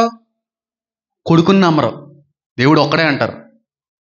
ఇక్కడ ఈ పట్టుకుని మ్యానిపులేట్ చేస్తాడు, ఈజీగా కన్విన్స్ చేస్తాడు వాళ్ళని. ఎప్పుడు వాళ్ళకి దిమ్మ తిరిగిపోద్దంటే చచ్చిపోయి వచ్చిన తర్వాత కూడా నువ్వు సూపర్, నువ్వు పంపించినటువంటి మెస్సై నువ్వే అంటారు. అవునవునవును అని వచ్చి గుళ్ళోకి వచ్చి కూర్చుంటాడు, నేనే దేవుడిని అని. అప్పుడు బలుబులు ఎరుగుతాయి, అప్పుడు పరిగెడెత్తాడు. అదే 3.5 సంవత్సర ప్రారంభం. గర్భిణీల స్త్రీలకు శ్రమ, పొలంలో ఉన్నవాడు మిద్ది మీద ఉన్నటువంటి వస్తువు కొరకు రాకూడదు, వస్త్రము కొరకు రాకూడదు, అడవికి పారిపోవడం, సాతాను ఆ సమూహాన్ని మింగడం ప్రయత్నించడం. సెకండ్ సీక్వెల్లో, సెకండ్ పార్ట్లో వాడు ఒరిజినాలిటీ బయటపడుతుంది. నేనెందుకు బ్యాడ్ అవ్వాలి? బ్యాడ్ అయినా పర్లేదు, నేను అన్నింటికి తెగించేసాను, కానీ సర్వసత్యం అందరికీ తెలియాలి. చాలా మంది ముస్లిం సహోదరులు తెలియక మోసగించబడుతున్నారు వాళ్ళు. ఒకసారి నేను చెప్పిన మీ గ్రంథాలు చెప్పిన లింక్ చేసుకోండి. దేవుడు కొడుకు ఉండకూడదని అంటున్నా మీరే, పరలోకంలో అక్కడ హెవెన్లో 72 మంది కన్యకలతో ఉంటారని అక్కడ చెప్తుంటుంది ఆ గ్రంథం. మరి అది ఎంతవరకు కరెక్ట్? అది ఇక్కడ దేవుడి కొరకు కానీ మీరు చంపినా చచ్చిపోయినా అక్కడ మీకు 72 కన్యకలు ఇస్తారండి. దేవుడు ఉండే చోట అలా ఉంటారా? అసలు ఆత్మలో భేదం ఉందా? ఆడ మగ అని లింగాలు ఉన్నాయా? ఆత్మలకు మగ ఆత్మ ఆడాత్మ లేదు, అన్నీ ఒకటి. ఆత్మ అంటే ఆత్మే. ఆత్మ శరీరాన్ని దాల్చుకునే సమయంలో ఆ ఫిజికల్ అపియరెన్స్ వస్తుంది అంతే. ఆత్మ ఒకటే. అందుకే యేసయ్య కూడా అంటాడు కదా, ఈవిడ ఎవరికి భర్త అయి ఉంటుంది పరలోకంలో అంటే ఏమంటారు అప్పుడైనా? అలాంటిది ఏమి ఉండదు. ఒక ఆవిడికి 5 భర్తలు కలరు అని సందర్భంలో మాట్లాడతాడు ఆయన. ఆడాత్మలు మగాత్మలు ఉండి అన్ని ఆత్మలు ఒకటే. ఆ జెండర్ అనేది శరీరాన్ని దాల్చుకున్నప్పుడు. మరి పైకి ఎత్తబడిన తర్వాత ఆడ మగ జెండర్లు ఉంటాయి, ఏం ఉండవు, ఒకటే జెండరు. దేవదూతల వలె మారిపోతాం అని ఉంది. తెల్లటి గుర్రం మీద వస్తాడు. అదే గ్రంథంలో వాళ్ళ ప్రవక్త ఒక రెక్కల గుర్రం మీద వెళ్ళిపోయినట్టు ఉంది. అవన్నీ మాట్లాడకూడదు అనుకోండి, మీకు అర్థం అవ్వాలన్నా సరే అందులోకి వెళ్ళనులే. ఇంకా నేను 2 చెప్పాలనుకున్నాను, 2 చెప్తున్నాను. ఇంకా అంతకుమించి ఎక్కువ మాట్లాడినా అది బాగోదు కనుక నేను ఎక్కువ మాట్లాడాలనుకోవట్లేదు. ఈ క్రీస్తు విరోధి ఎవరో మీకు అర్థమైపోవాలి. ఏ మతాన్ని మోసగిస్తాడో మీకు అర్థమైపోవాలి. 7 సంవత్సరాల శ్రమకాలం, 7 సంవత్సరాల పరిపాలన ఎవరు చేస్తున్నారో అర్థమైపోవాలి. వచ్చేటువంటి వాడు ఏ దేవుణ్ణి ఆరాధించేవాడో మీకు అర్థమైపోవాలి. మళ్ళీ చెప్తున్నాను, ఒకవేళ ఎవరైనా విడవబడితే చచ్చన్నా చచ్చిపోండి, కానీ 666 ముద్ర వేయించుకోకండి. 666 అండి సంఖ్య రాదు, ఆ దేవుడి పేరు వస్తుంది. మేము అంగీకరించాం, ఆ దేవుడే నిజమైన దేవుడిని. అంగీకరించావా? నీకు తిండి వస్తుంది, అన్నీ వస్తాయి, క్రయ విక్రయాలు జరుగుతాయి.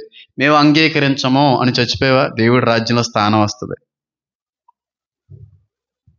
అంత భయంకరమైనటువంటి శ్రమల్లో క్రీస్తు నిజమైనటువంటి దేవుడని చెప్పు ఒప్పుకున్న వ్యక్తుల్ని వాళ్ళ కింద, వాళ్ళ ఆధిపత్యం కింద క్రైస్తవ సంఘాన్ని క్రీస్తు ఉంచుతాడని మీరు అనుకుంటున్నారా? వాళ్ళు పాలిస్తుంటే వాళ్ళ కింద మనల్ని, మన సంఘాన్ని దేవుడు ఉంచుతాడని మీరు అనుకుంటున్నారా? మీరు విలువ పెట్టి కొనబడిన వారు, విలువ లేని వారి కింద ఆయన ఉంచడానికి ఇష్టపడ్డావు.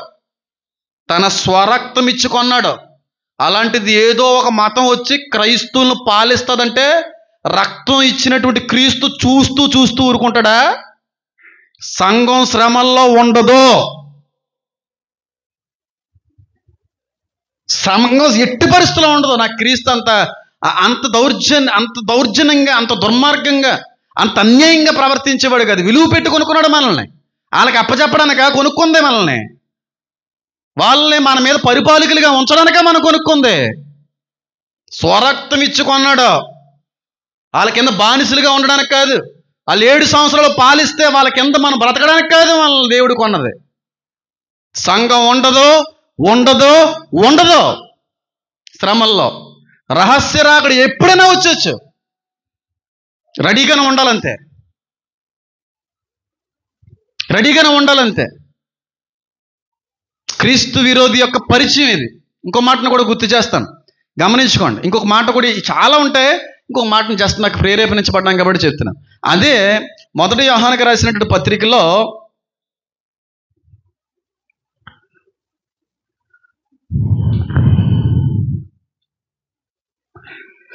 4వ అధ్యాయంలో 2వ వచనం నుంచి చదివితే అక్కడ ఒక మాట ఉంటుంది. ఇది కూడా యాంటీ క్రైస్ట్ను ఉద్దేశించి దేవుడు మాట్లాడి రాయించిన మాట. 1 యోహాను 2వ అధ్యాయం, యేసుక్రీస్తు శరీరధారియే వచ్చినని ఏ ఆత్మ ఒప్పుకొనునో అది దేవుని సంబంధమైనది. ఏ ఆత్మ యేసుని ఒప్పుకొనదో అది దేవుని సంబంధమైనది.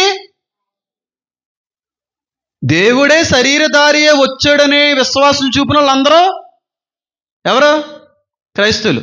ఒప్పుకొని వారు ఏ ఆత్మ యేసుని ఒప్పుకొనదో దేవుని సంబంధమైనది కాదు. దేవుని సంబంధం లేని ఆత్మ వచ్చే మోసగిస్తుంది కాదు. దీనిని బట్టి దేవుని ఆత్మను మీరు ఎరుగుదురు. ఈ విశ్వాసాన్ని బట్టి, బోధన బట్టి, ఈ ప్రసంగాలను బట్టి ఎవరు ఏ ఆత్మ చేత బోధిస్తున్నారో, నడిపించబడుతున్నారో అనే విషయం మీకు అర్థమవుద్ది, మీరు ఎరుగుదురు.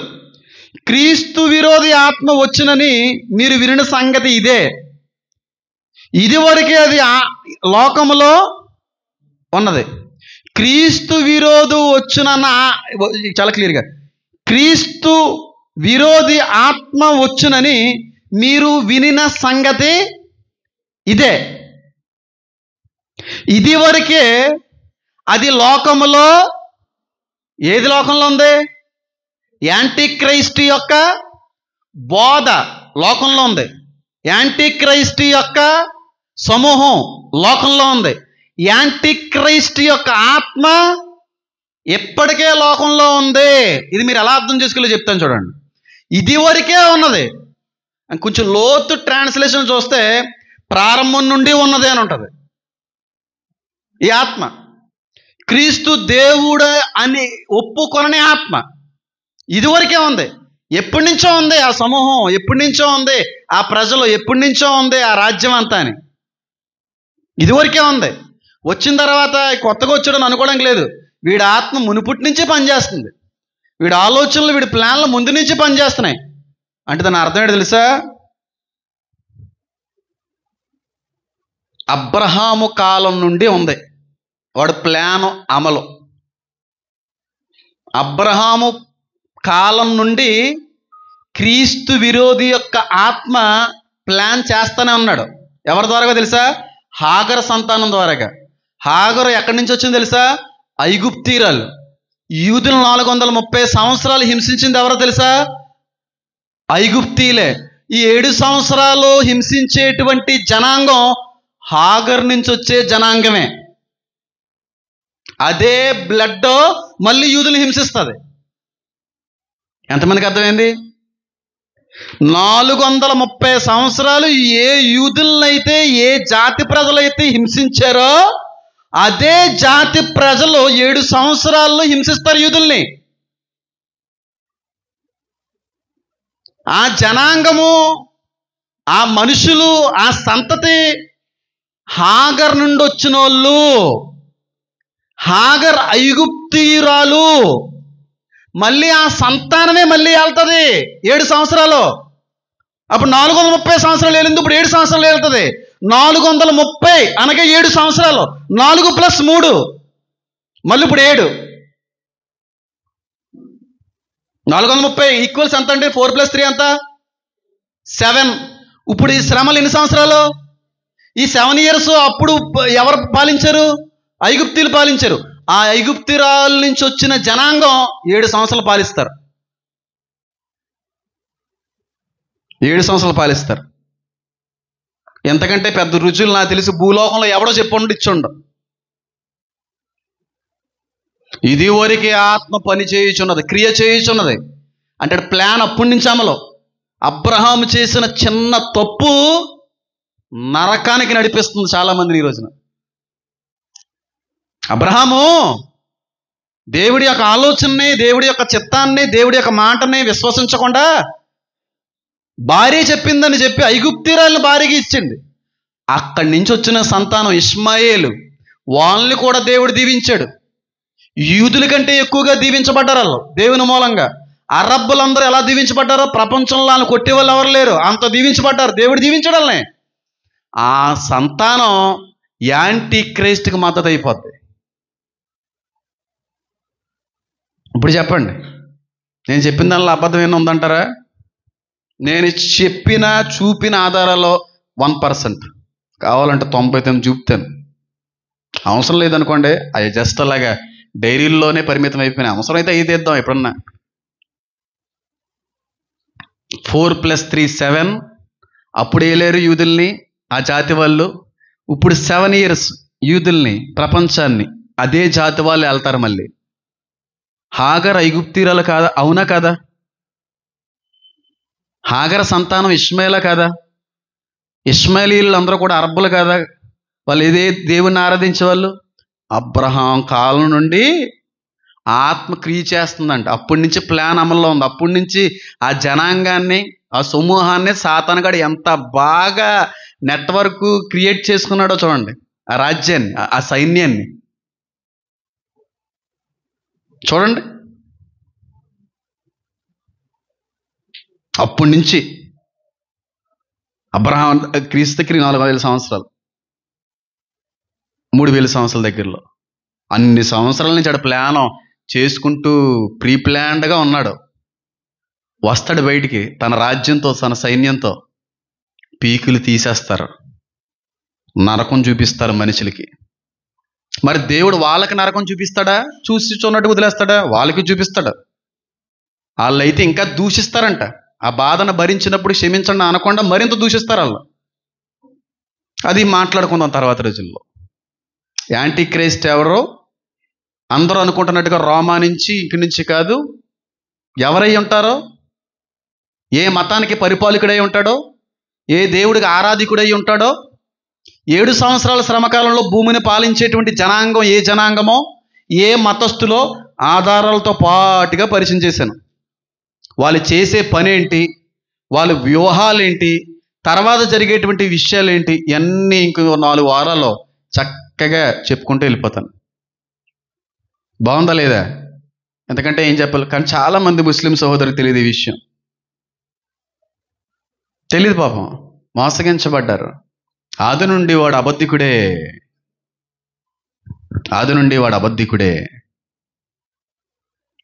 అందరూ మోసగించబడతారు.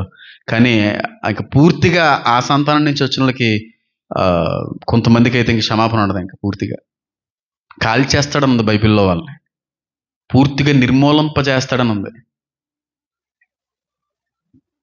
కానీ వాళ్ళ గ్రంథం చెప్తుంది అయిపోయిన వెంటనే చచ్చిపోతారంటారు. బైబిల్ చెప్తారు వాళ్ళు నాశనం చేస్తాడని ఉంది, వాళ్ళు చచ్చిపోతారండి. రెండు ఒకటే కదా, నాశనం మరణం. బైబిల్ ఏమో నాశనం చేస్తుంది, వాళ్ళు ఏమో నెమ్మదిగా చచ్చిపోతారు. అది చాలా మందికి తెలియదు ఈ విషయం. 7 సంవత్సరాల శ్రమకాలంలో ఎవరైనా తెలిసి ఉండడానికి ఇష్టపడతారండి? ఎవరైనా ఇష్టపడతారా? అలాంటి క్రూర జనాంగం కింద ఉండిపోవడానికి ఎవరైనా ఇష్టపడతారా? చిత్రవాదనలు, చిత్రహింసలు, నరకం, వేదన మామూలుగా ఉండదు ఆ 7 సంవత్సరాల శ్రమకాలంలో. వాటిని ఆ కాలంలో మనల్ని ఉంచడానికి ఇష్టం లేదు దేవుడికి. తీసుకుని వెళ్ళిపోతాడు ఏదో ఒక రోజున వచ్చి. కొనుక్కున్నాడు కదా, వాళ్ళకి అమ్మడానికి, వాళ్ళకి అప్పచెప్పడానిక. వీఆర్ సీల్డ్ అని ఉంది.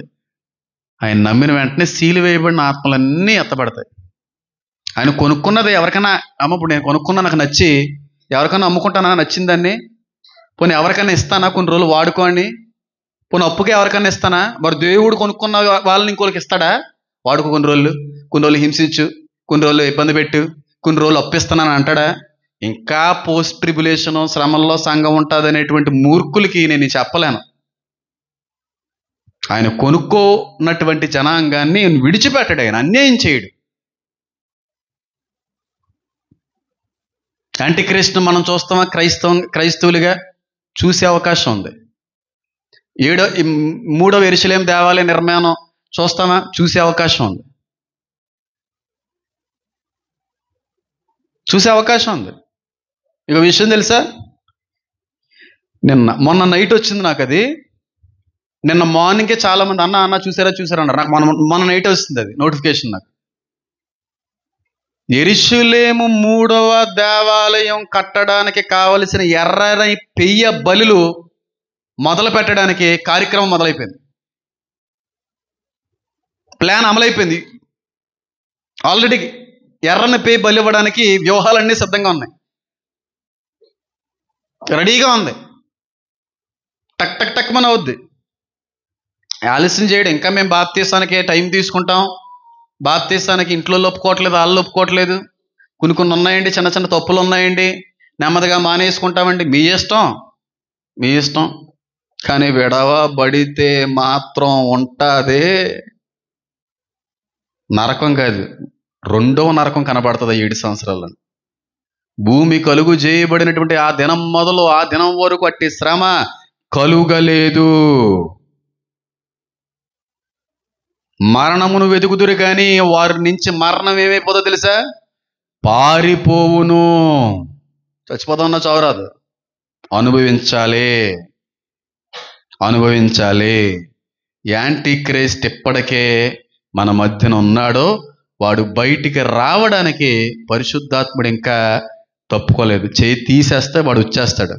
వాడు రావడంతోనే ఏం చేస్తాడో, వాడు ఎవరికి సంబంధించిన వాళ్ళు అనేది చెప్పాను. వాడు వచ్చిన తర్వాత ఏం చేస్తాడు, వాడు వచ్చిన తర్వాత వాడి ప్లాన్ ఏంటి, వాడు చేసే పనులేంటి, వాడి యొక్క ఉద్దేశం ఏంటి, ఇవన్నీ నెక్స్ట్ క్లాస్ నుంచి చెప్పే ప్రయత్నం చేస్తాను. హాగర సంతానమే అబ్రహాం సంతానానికి ఏమైపోయింది తెలుసా? చెప్పండి. వెన్నుపోటుదారులు అయిపోయారు, ముళ్ళైపోయింది.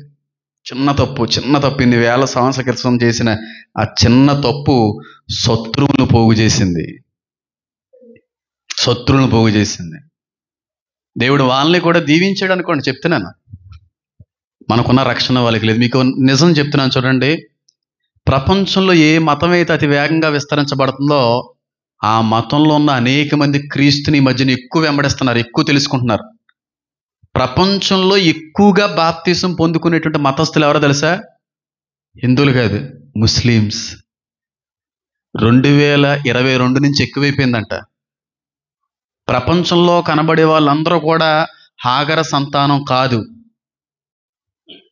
కొంతమంది బలవంతపు మత మార్పిడి చేత ఆ మతంలోకి వెళ్ళవలసి వచ్చింది. ఇది చరిత్ర చెప్తుంది. ఆధారం జస్ట్ ఇచ్చానంతే, ఇంకా చాలా చెప్పాలి, టైం ఉన్నప్పుడు చెప్తాను. వాడు వచ్చి ఇప్పుడు ఏం చేస్తాడు? వాడు బయట పని వెంటనే, పరిచయం అయిన వెంటనే చేసే పని ఏంటి? వీటితో పాటుగా దానియల్లో కొన్ని ఉన్నాయి, వాటిని కూడా మనం గమనించాలి. ఎందుకంటే దాన్ని గమనించకపోతే ఇక్కడ నుంచి నేను చెప్పేటువంటి కొన్ని విషయాలు చాలా మందికి అర్థం కావు.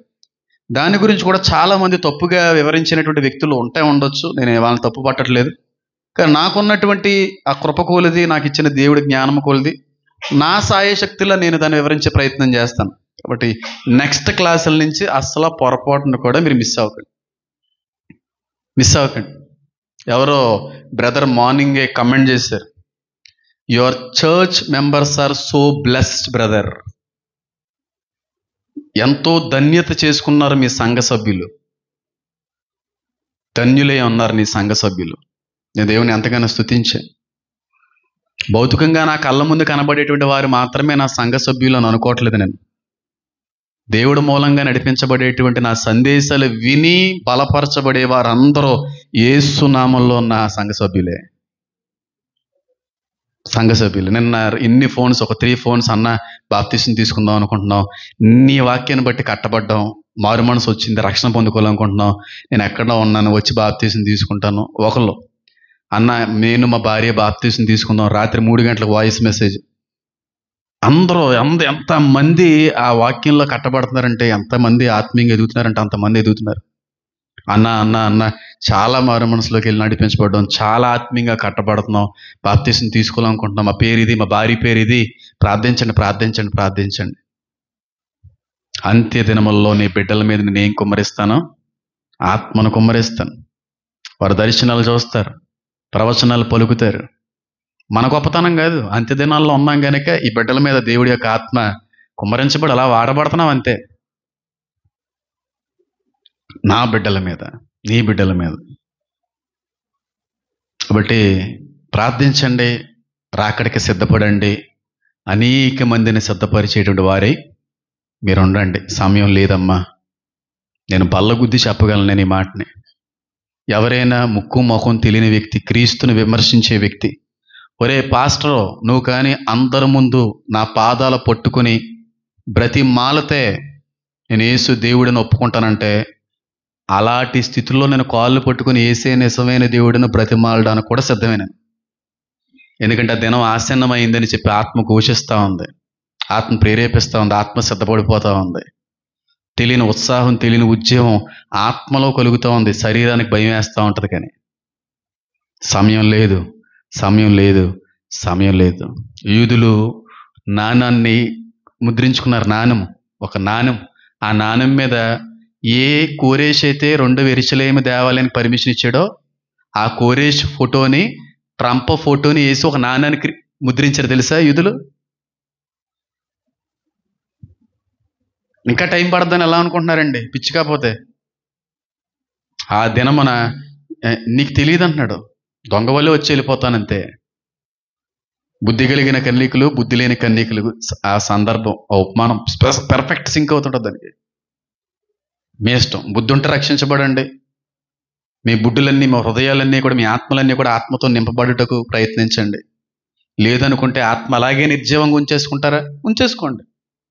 ఆత్మ లేనివాడు నా వాడు కాదు అని అన్నాడు. ఆ మాట కూడా గుర్తుపెట్టుకోండి. మనిషిగా 3 ఉంటాయి: ఆత్మ, ప్రాణము, శరీరము. దీని మీద ఒక టాపిక్ చెప్తాను, ఇది లాస్ట్లో చెప్తాను. చాలా ఈజీగా ఉంటుంది ఎలా సిద్ధపడాలి. దేవుడు రాకడు ఇప్పుడు వచ్చేస్తే ఈజీగా ఎత్తపడతాం ఈ ఒక్క పని చేస్తే. ఈ ఒకే ఒక పని, చిన్న పని. చాలామంది అడుగుతున్నారు, ఆ సిద్ధపడాలంటే ఎలాగ? సిద్ధపాటు గురించి వాక్యం చేయంటున్నారు. ఇదంతా చెప్పిన తర్వాత, ఒక ఆలోచనలోకి మిమ్మల్ని నడిపించిన తర్వాత, ఒక విశ్వాసంలో మిమ్మల్ని కట్టిన తర్వాత ఎలా సిద్ధపడాలో చెప్తాను. అప్పుడు మీరు అనుకోవచ్చు, ఇలాగో వచ్చేసిన పరిశుద్ధతను ఏం ఊరుకోవడం, ఆయన సిద్ధపరుస్తాడు ఉంది బైబిల్లో. కళ్ళు మూసుకోండి, ప్రార్థన చేసుకుందాం.